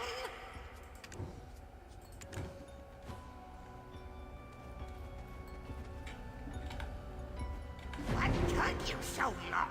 Have you any idea of the number of times we sent your way? To once again see the world, and the heavy drinks Hunvish would mix for us. My friend, let us count the sheep among the starlit skies! This is your chief? Embarrassed I am. But yes, this is he. Let's get right to the point. We are here for 2 reasons.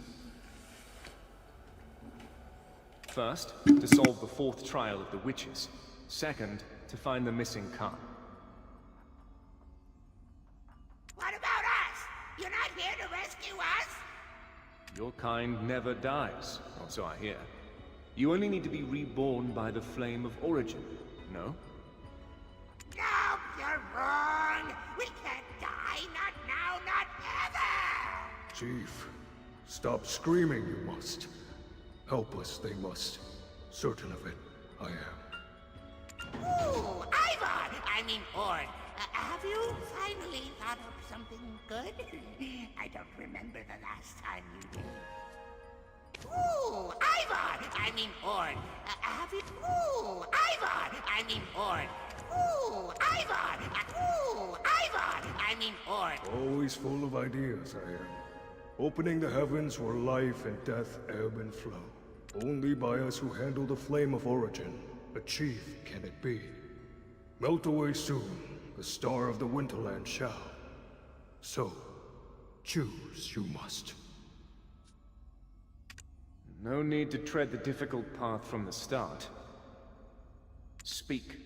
Tell us how we can be of aid, why you cannot die, and what led you to seal yourselves in here.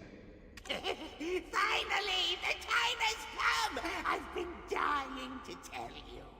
Chief, if I may, time is of the essence. Let us depart from here. We can But you wouldn't happen to have brought any, libations with you. These things are better told over a stiff drink or two.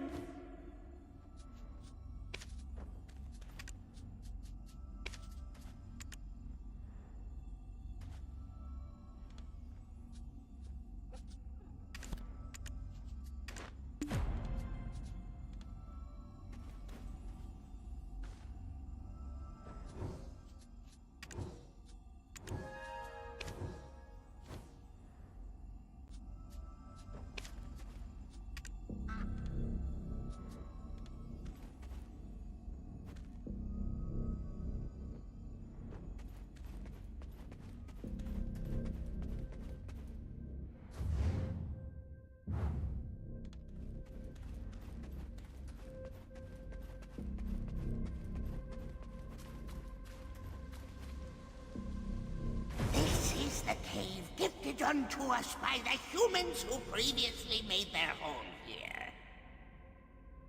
Where Lesha, the Witch of Fever, taught them the ways of draining the dragon's vigor. I still remember. Oh, Jinxini, born from the dragon's heart-rending tears. Oh, this land now belongs to you.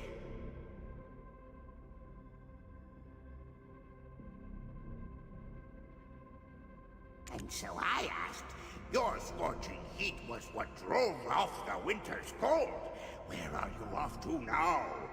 I thought he was going to speak of himself. Not once died our chief has. Not once. Remembers all he does. The flame of origin is maintained by the ebb and flow of death and life itself. We deliberately give our lives for the sake of this cycle. Oh, fair enough. Yet, abstain from the sacrifice our chief has. Selfish he is. Now, What? You ungrateful mongrels! Selfish? Me? I have stayed alive to preserve our memories for times such as these! Chief, too loud you are. Continue with your story, I plead. I'm listening. Anywho, they spoke these words. The witches are dead! It's now time to protect ourselves from the dragons! All the tribes are gathering at the Forbidden Black Mountain to answer the call of the Great Founder. That's all. They left like that, and we gained this cave! And the witch's trial?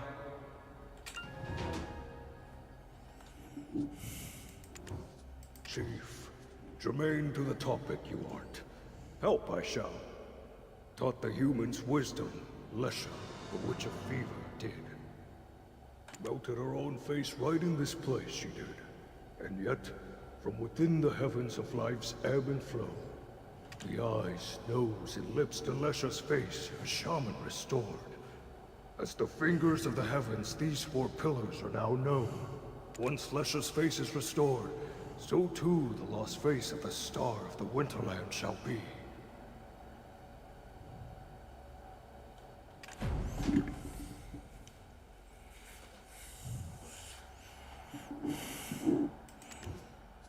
The star of the Winterland seeks the face that it lost, where life and death cycles in the heavens.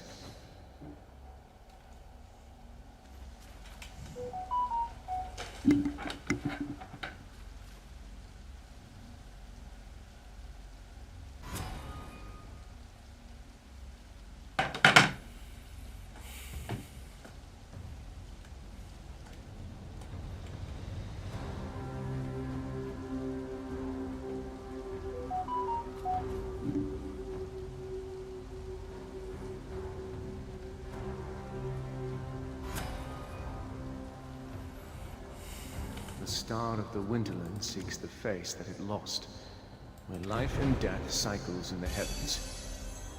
The star of the Winter...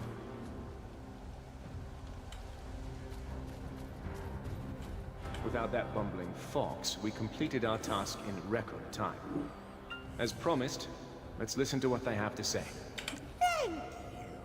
You're more reliable than you look. It's now time for the deep talks. No need for depth of story here. Simply stick to the main points. Well, my eloquence was sure to dazzle you, but this wet blanket had to ruin it. I'm fine.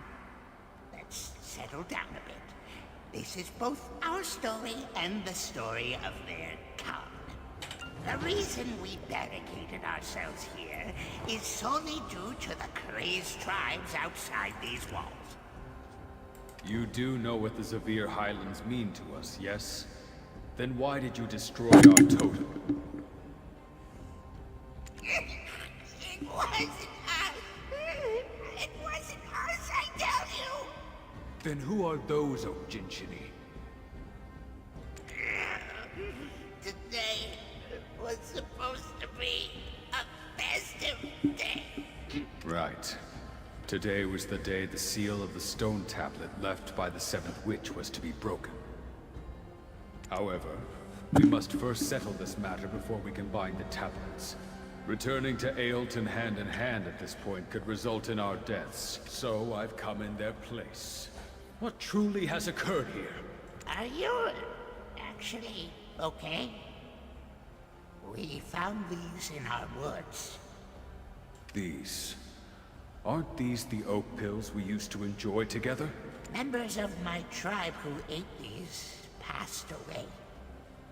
They were poisoned from eating these very oak pills. I can't believe my ears. Poison? We, for one, do not have the skills to craft a potent enough poison. It appears that the fox rule wanes, and the deer rule is nigh. Aren't you going to pass the seat of Khan to your own son? Maybe the antlered ones had some unfinished business with you.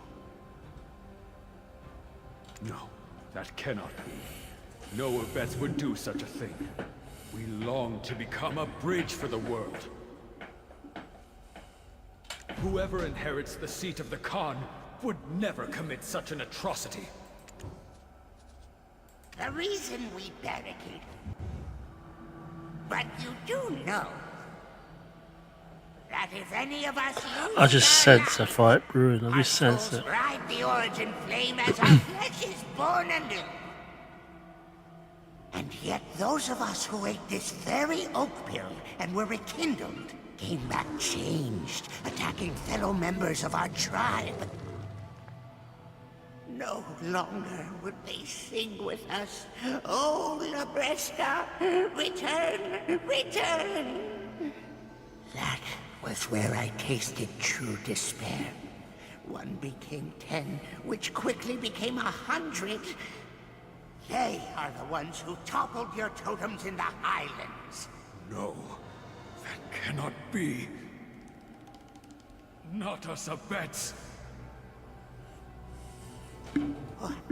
What are you doing? I shall prove it to you myself. For the sake of all of the Abets who have been framed, we do not betray our friends. That is the way of the Highlands. Look, of one thing I'm certain. This oak pill is not poisoned.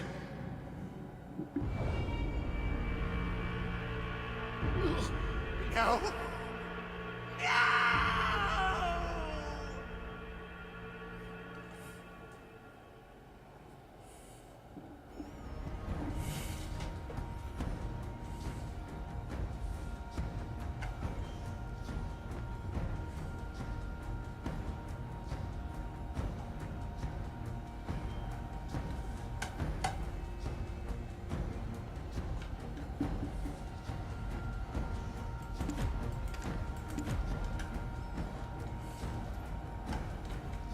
Khan was returned to the Highlands while attempting to prove the Abet's innocence, while only us 3 remain of our tribe, torn apart by our greed, while we wish to part the heavens to find his resting star. Whatever the reason may be, our friend chose to cut his own breath short. For those who so easily give up their precious lives, we have no such merciful stars here.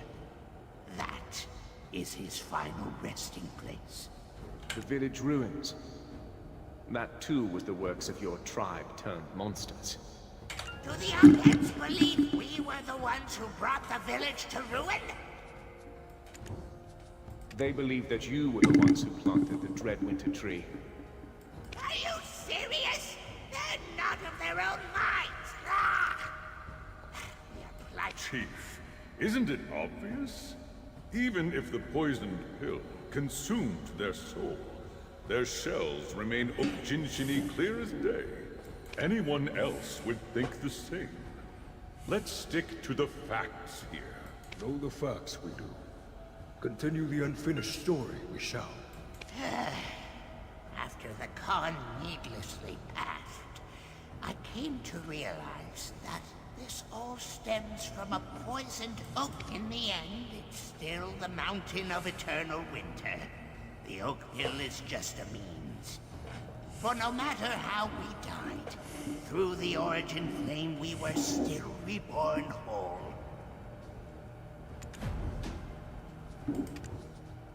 Enveloped in the chill of the eternal winter, this cold-hearted wanderer was.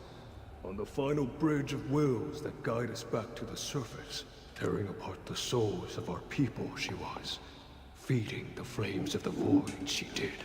Tossed to those depths, spare no scream those souls could. Melted away in the burning flames they did.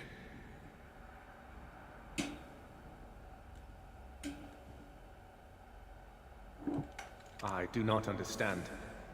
You think that we can help you... how?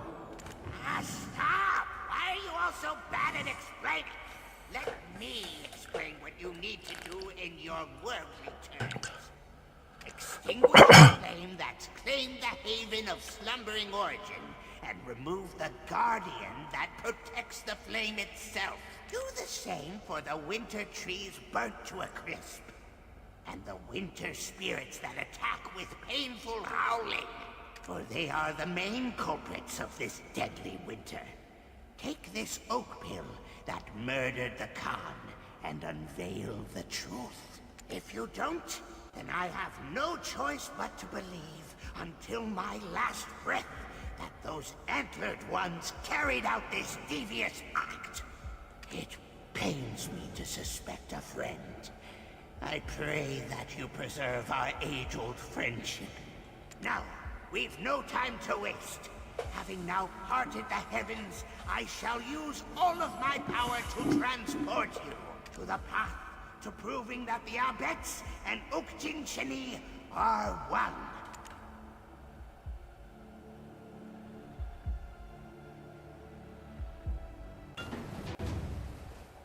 Hey there.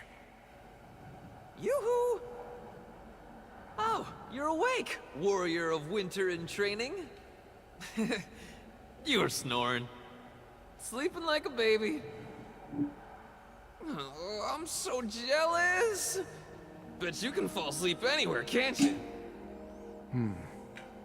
This stone. What is it? This is what we Abets and the Ojinshini have long sought to fulfill. A long-cherished wish of our peoples.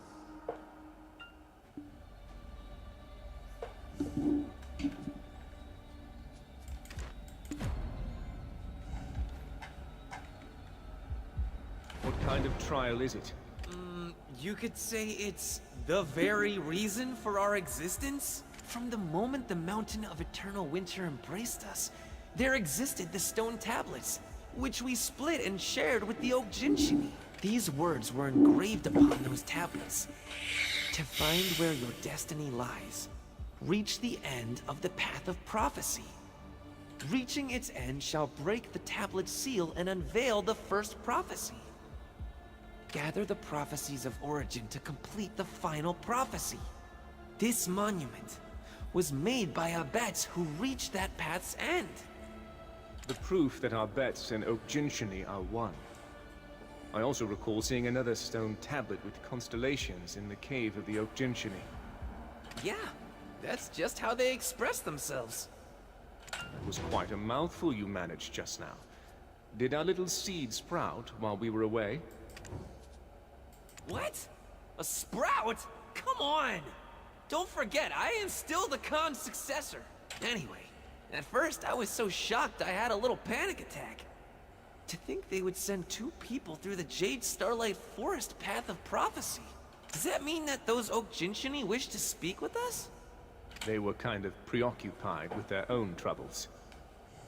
We can talk more about that later in the Grand Conference Hall, right? Welcome. This is Aelton, the hometown of us Abets.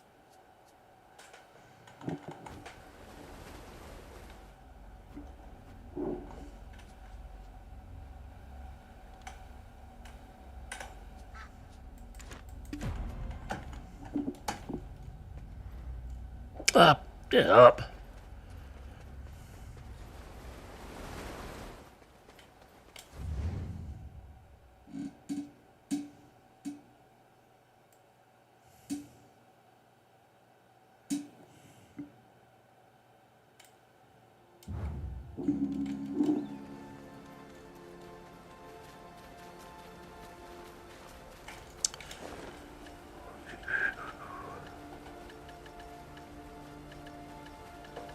You know,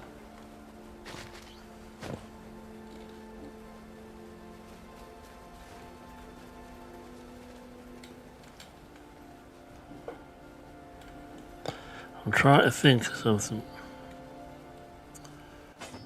Ah, there it is. I thought, how do I do access for skill stuff?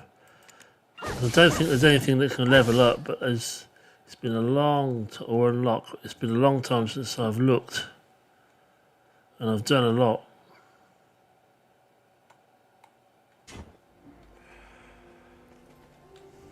Okay.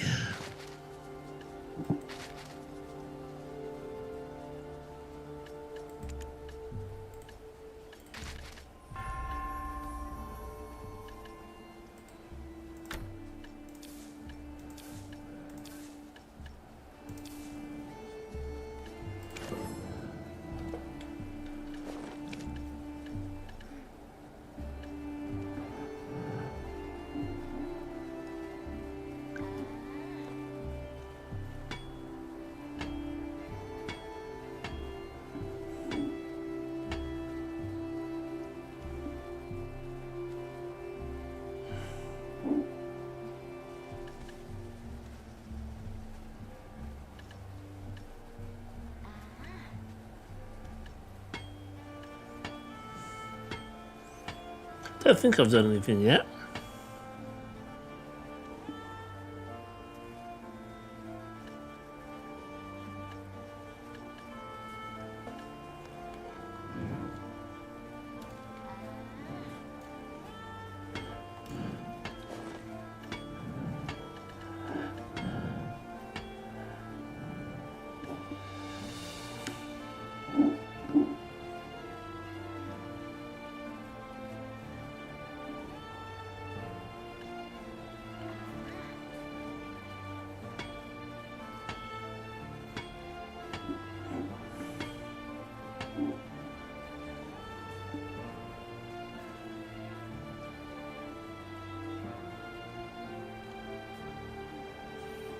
I think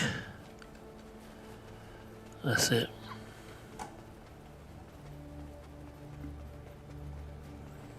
At least for now.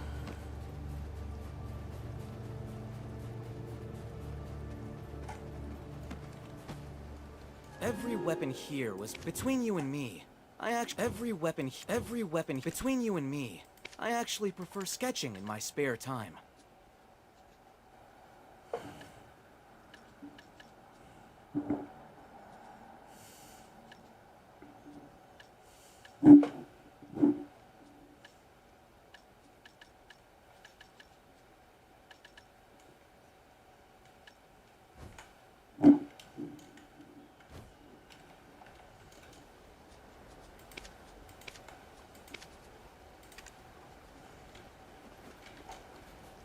Have you come from Duvet? Can't see what you want? Just said no one's stronger than a blacksmith, nor as tough or blunt. If you knew us, you'd know we're the real deal.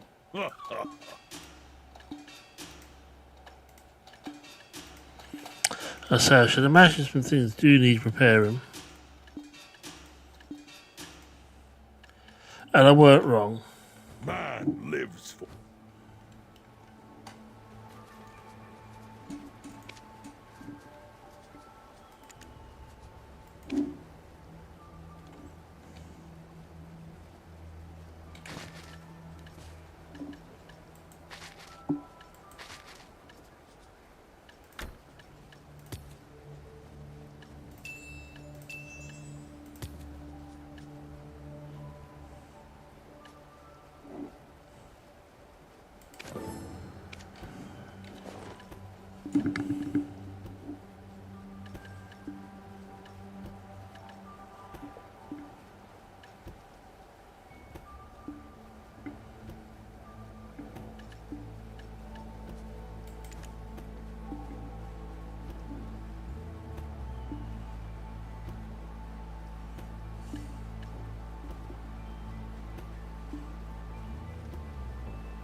Does she actually do anything?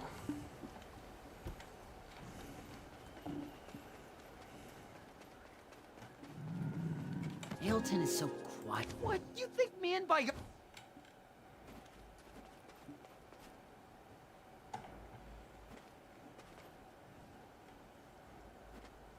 Hey, and before you even say it, no! Hey, see these dark circles under my eyes?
I've been expecting you. A voice within announced your arrival. Welcome to Ailton. You have crossed through the Jade Starlight Forest Path of Prophecy, I assume? Yes, it was also they who defeated the mysterious monstrosity that appeared at Bronte's Bolt. Are you the chief of Ailton? I have something to tell you. It can't be. Wait. Lando, please leave us. No, he needs to hear this. Both here and at the Snowstorm Guard Post. You treated him like a child, but a child still matures without consent. It can't be. Wait. Lando, please. Aren't those the oak pills we once shared with the Oak Jinshini? Please, explain to us why you have brought these before us. Wait a minute. They can't be seeking a truce. Not after all the trouble they've caused. These oak pills have been poisoned. Are they accusing us of poisoning them? We would never engage in such barbarism. As it would happen, your Khan spoke much the same. And so, to prove the innocence of the Arbets, he voluntarily chose to take this oak pill himself.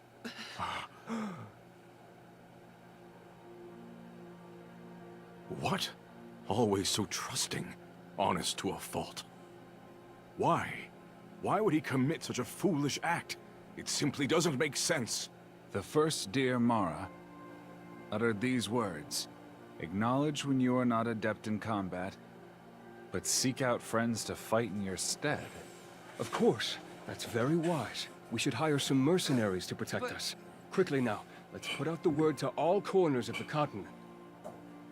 The Snowstorm Guard Post was in such disarray. This explains everything. Be quiet, all of you!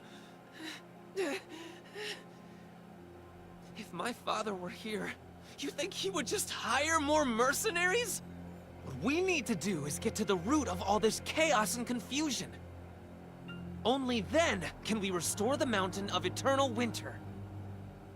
Not through mercs, with their lackluster money-grubbing ways, but with our own hands. The Fox Rule has not yet come to a close. That, my friends, is the way of the Khan whose seat still bears his warmth. That, my friends, is the way of life in the Highlands, and every single one of you needs to respect it.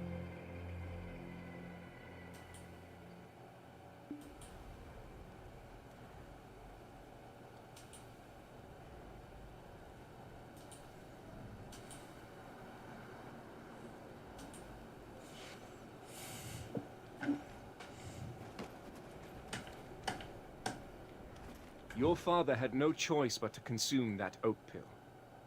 If he hadn't done so, even those Oak Jinshini yet to go mad would have laid waste to the village with hate-filled eyes. As a leader, it was a difficult but necessary decision for him to make. Puto has taken the poisoned oak pill to the research lab. Why not take a breather and look around town while we wait for the results? No. Is there a place that keeps records of visitors in this town? The Oak Jinshini originally suspected the Dear Abets. Even in a place like this, the enemy could be an outsider. No, under these circumstances, the enemy must be from the outside. In that case, you can find the city highland border, home to the Fox Abets, right beside the central market. It is a place that oversees all who cross over from the highlands to the city, and vice versa. Then I shall head there first. You should go make yourself useful and look around as well, yes? The path that I must take is clear. I must find the true enemy that wrought this chaos and ascend the mountain.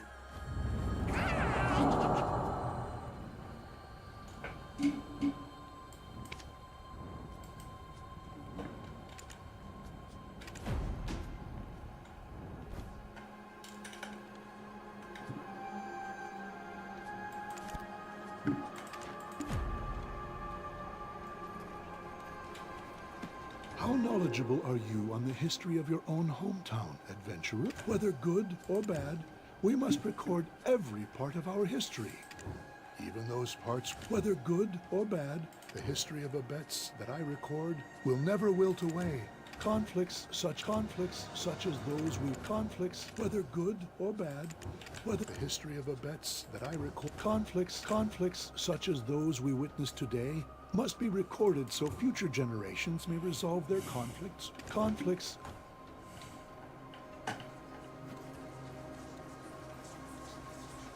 Out of bloody way.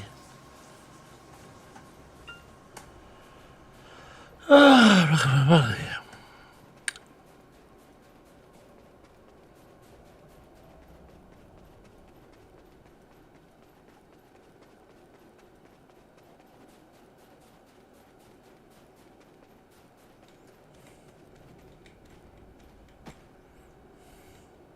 Quite often, personal emotions are the main cause of one's failures. Outsiders call this place the Dragon Museum. Pleased to meet you. My name is Ulan, and I oversee this city of origin. Here, you can learn the tales of the ancestors who received the wisdom and blessing of the seventh witch born from the Breska's first death. For my veins carry the blood of the one who brought this calamity upon the mountain of eternal winter. As a descendant of Silver Frond, I sought to atone for his past sins by renouncing the city and settling here in the Highlands. Even when the other descendants of Silver Frond responded to the Great Founder's call, abandoning their original settlements and gathering beneath the forbidden Black Mountain, we chose to remain here and guard this place in the Mountain of Eternal Winter as living witnesses to history. Oh, all of these relics were collected by us members of the Dragon Appreciation Society. Simply put, all of us here are what you might call dragon aficionados. There's countless dragon relics yet to be found, scattered all over the globe. If you found yourself here, all on your own, then maybe, someday, you may find yourself amongst our ranks as a member of the DAS. No? No. Fine, I'll stop proselytizing. For now. Since this is your first time here, would you mind if I took you on a little tour? The Dragon Labreska, scourge of all dragonkind. She devoured the hearts of her kin, and long into her rule, I'm gonna keep skipping it. all who would seek to challenge her slain, a flame appeared. Was this a trick of the gods, or a test? And so it was that Labreska came to possess the god-consuming flame, Yinix. She used this flame to challenge the authority of those gods, but she underestimated them. They tore from her body all wing and all limb, and wrought eternal winter upon Golden Mountain, so its name and glory would be forever lost. It was in this pitiful state that Libresca experienced her first death, laying herself to rest in the haven of slumbering origin. The flame nestled deep in her heart, but from Libresca's first death, 7 beings awoke, who, in the village below the mount, came to be known as the 7 Witches of Everfrost.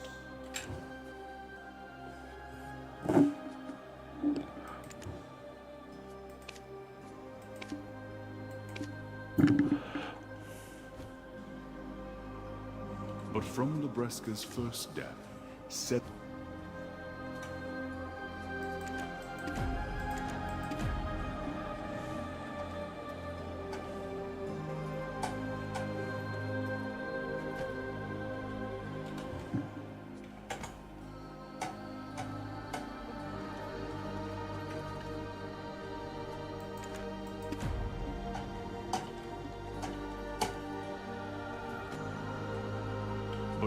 Libresca's first death, 7 Bronte, Witch of Thunder, she who rends the dragon's wings. Cahel, Witch of Blight, she who rots the dragon's claws. Sethra, Witch of Rifts, she who splits the dragon's scales. Lesha, Witch of Fever, she who drains the dragon's energy. Marsh, Witch of Swamps, she who binds the dragon's ankles. Owena, Witch of Ruin, she who collapses the dragon's airways. And last but not least, Arethia, Witch of Erasia, she who expunges all fear of dragons. Libresca, Keeper of the Golden Mountain, even at the brink of death, bestowed upon us a gift. For from her death did these 7 witches arise, who used their mystical powers to protect us from the fearsome dragons. Many moons passed under their protection, but we knew the 7 witches would one day die and herald in an era of misfortune where we would have to fight the dragons ourselves. While its golden hue is now obfuscated by blanketed snow, may the sun reflecting off its frosty peak be an eternal reminder of Golden Mountain's glory.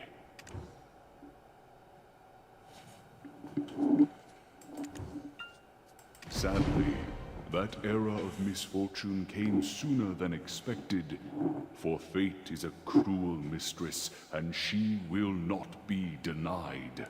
Erethia, the Witch of Erasia, fell in love with the human Silverfrond, and in doing so, neglected her sworn duty. The 6 witches recanted the wisdom and blessings they had bestowed upon Silverfrond, then slew Erethia with Libresca's fang.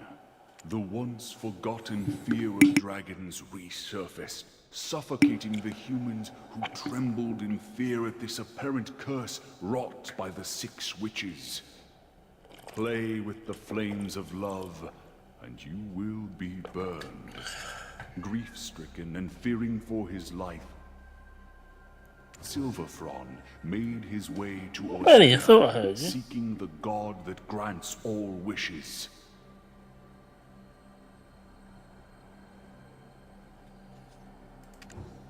The god told Silverfrond that he must retrieve the Yinix, the holy flame still in the embrace of the dead golden dragon, if his wish is to be granted. So Silverfrond ascended the mountain of eternal winter, only to find Libresca alive, living her second life. There, he learned of the Yinix's true might, that it has the power to consume gods, and realized that he had been deceived by the wish-granting god. Can fate ever be denied? For just as he had with Erethia, when Silver Fron's eyes fell upon Libresca in that fateful encounter, he fell blindly in love with her. And Libresca, who clung to life just barely thanks to the Yenix, found comfort in the lonely human before her. And the mountain of eternal winter soon saw a warmer winter unfold. But then the Knights of Dawn arrived, seeking to bring an end to the God of Wishes. They persuaded Silver Frond to carry the Yenix to him. I vow to return, for I know this flame is your life, promised Silver Frond to Libresca as he set off. The 6 witches had no choice but to allow Silver Frond to leave for Orzeka with the Yenix, for the golden dragon Libresca had granted it. But no sooner had he left, a deathly winter descended upon the mountain. It seemed that Libresca's second life had come with a price, for something dwelt inside her. Something that the Yenix had kept at bay. But with the Yenix gone, it now consumed her from within. It felt as though an eternity had passed, but still, Silver Frond had not returned. In time, Libresca's eyes grew dim, and her memories faded like dreams.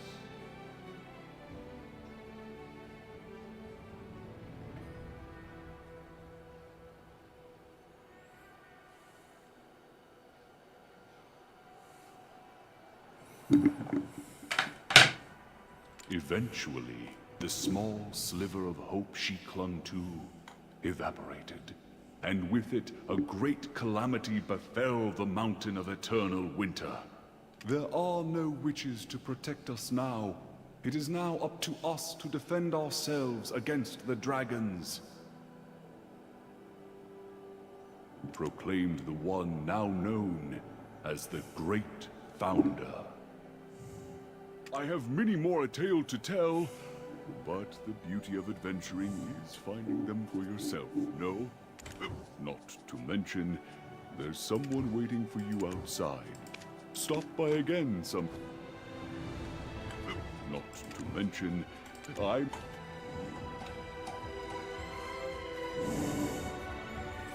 Can't do anything with him until I... There you are! We should set off for the City Highland border as quick as possible. Our Dark Knight is being questioned as we speak. I even told Customs he was just some random adventurer, too. Who would have thought they'd be such a sharp bunch? It doesn't help that he straight up told them where he was from when they asked. Always acting all dark and dashing. I can't just stand around. Help me break him out and get to the Oak Pill Research Lab.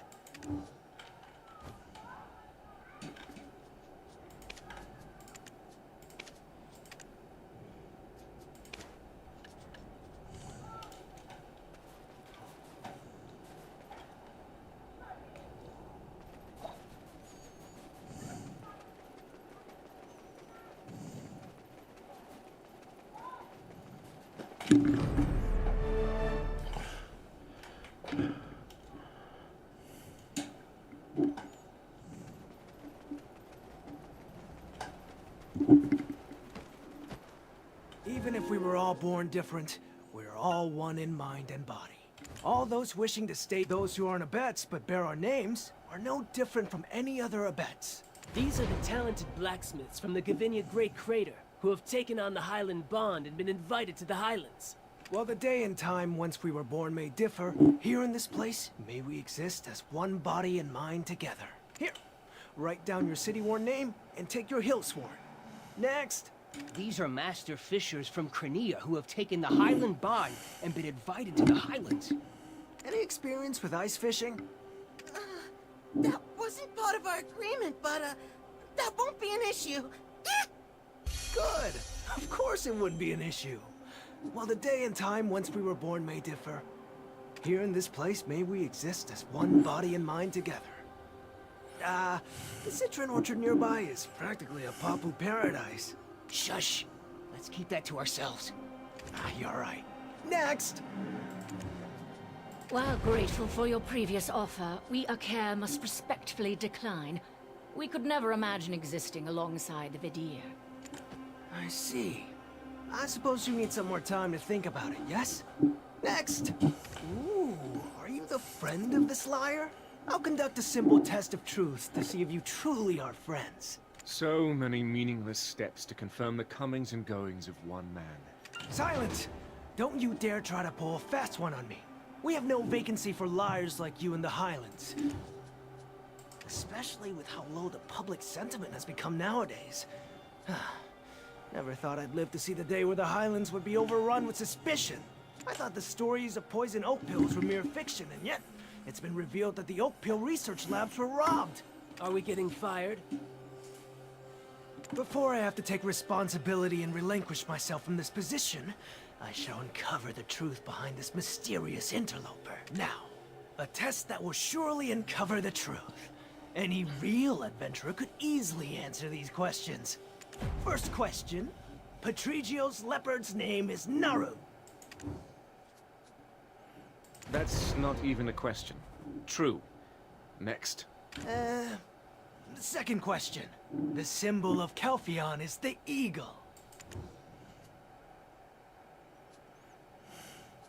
True, though it's certainly a weary old eagle. Third, Serendia's Lady Jarette is infamous for her stubbornness. If your rumor-mongering continues, this will be your final interrogation.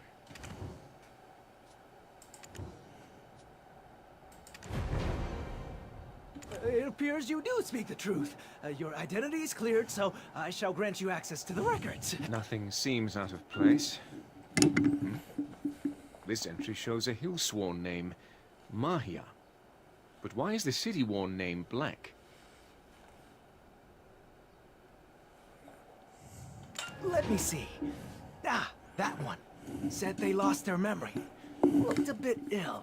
Kept muttering some phrase over and over again, right?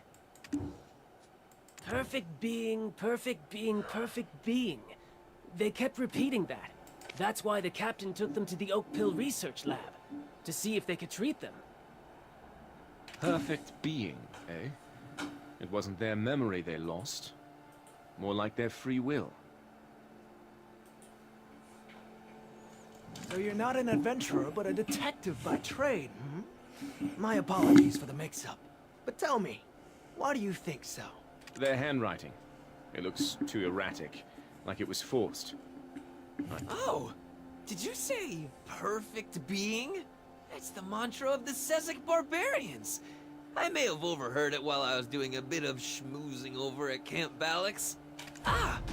I know this is all super important, but let's go to the Oak Pill Research Lab first. They may have completed analyzing the pill's composition by now.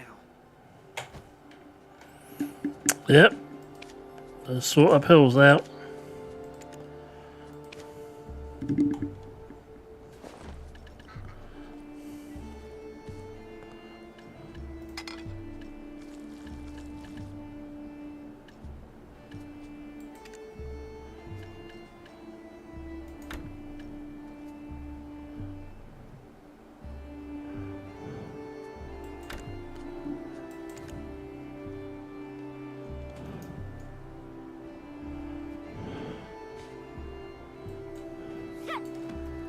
Oops, me to do that.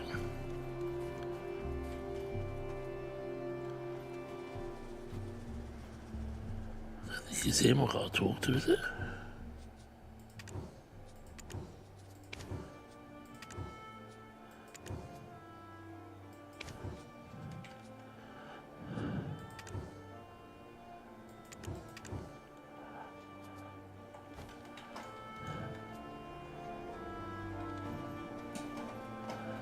No, it's not. You just got in the way. Welcome! You'll find no larger... Horses are better suited to the steep terrain than cows are, so now we only tend to horses.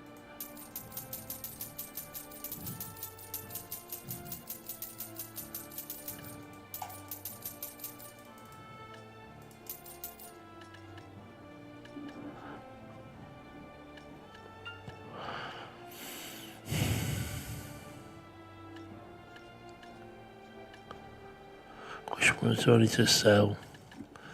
Anything?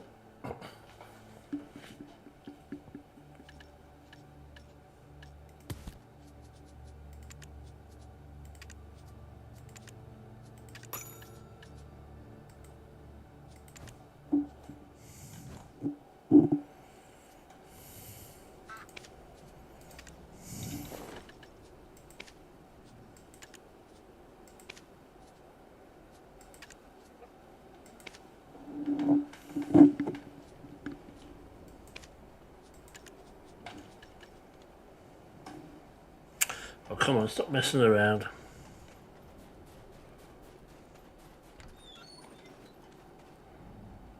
Would you mind getting me a book about the winter tree from Tabudai? Humans came to despise Silverfrond, but we are ever in his debt. This is the place where he researched methods of transporting the Yeenix. It required much wisdom to be imparted by Labreska herself. To make use of her wisdom, we created the Oak Pill. The poison drawn from the fang of that monster at Snowstorm Guard Post, and the poison in the Oak Pill, are one and the same. It was the devious actions of that monster? It didn't seem that intelligent. Our shaman Invish didn't mention seeing such a monster on the path of prophecy either. Blind faith in prophetic paths is folly. For if all prophecies came to fruition, this world would already be in ruin. Please report these findings to the shaman Invish. This is a new ordeal facing the mountain of eternal winter.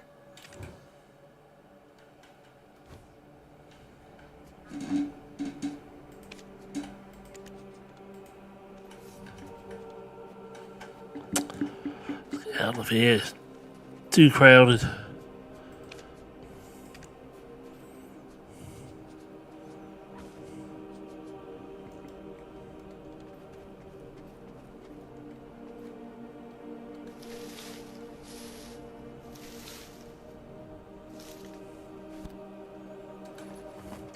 Nice weeds. I'm actually garden out here and get some of those.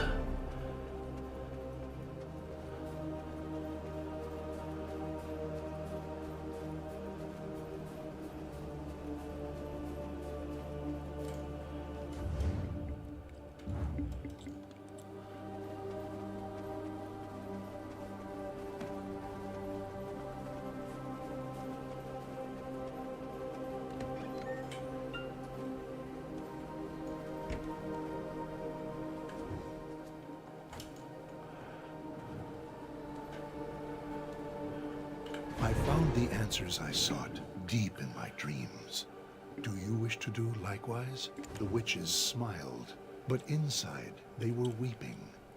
They who had thrown themselves in a pit of deep despair. Why and for what? I cannot see it. Past the day the festivities should have been held, what was Arethia trying to tell us? On the day the Khan entered the woods, the chief of the Oak Jinshini uttered something much the same. For that day was supposed to be a day of celebration. The day when the seal of the tablet left by the seventh witch was to be broken. But the reason why the witch's tablet has remained sealed in separate parts until now is not because we have yet to reach the end of our path of prophecy. No, it's more like this was all part of the grand design from the start in order to reveal a distant future that may occur. But don't the stone tablets say that the closer we are to the end of the path of prophecy, the more the seal on the tablets will weaken? That was probably so we would not forget about the future that she herself was so worried would unfold.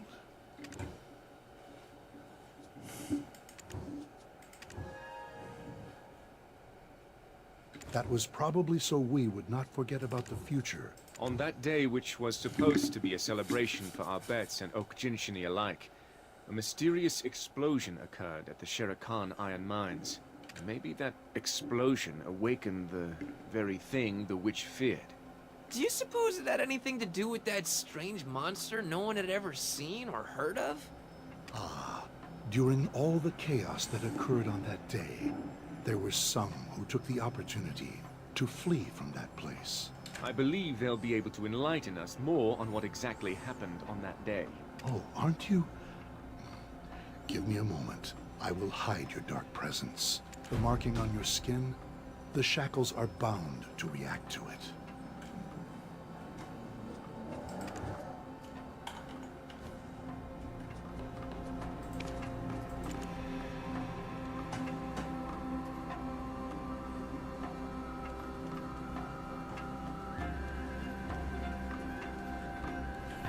Say, let me out, let me out. Right. I'm getting hungry. I don't know if I'll come back later today. Haven't made up my mind yet, but I'll be back sometime soon anyway. Thanks for watching. Not for the 2 individuals that I banned, but anybody else, thanks for coming by. And I'll see you soon. Have a good one.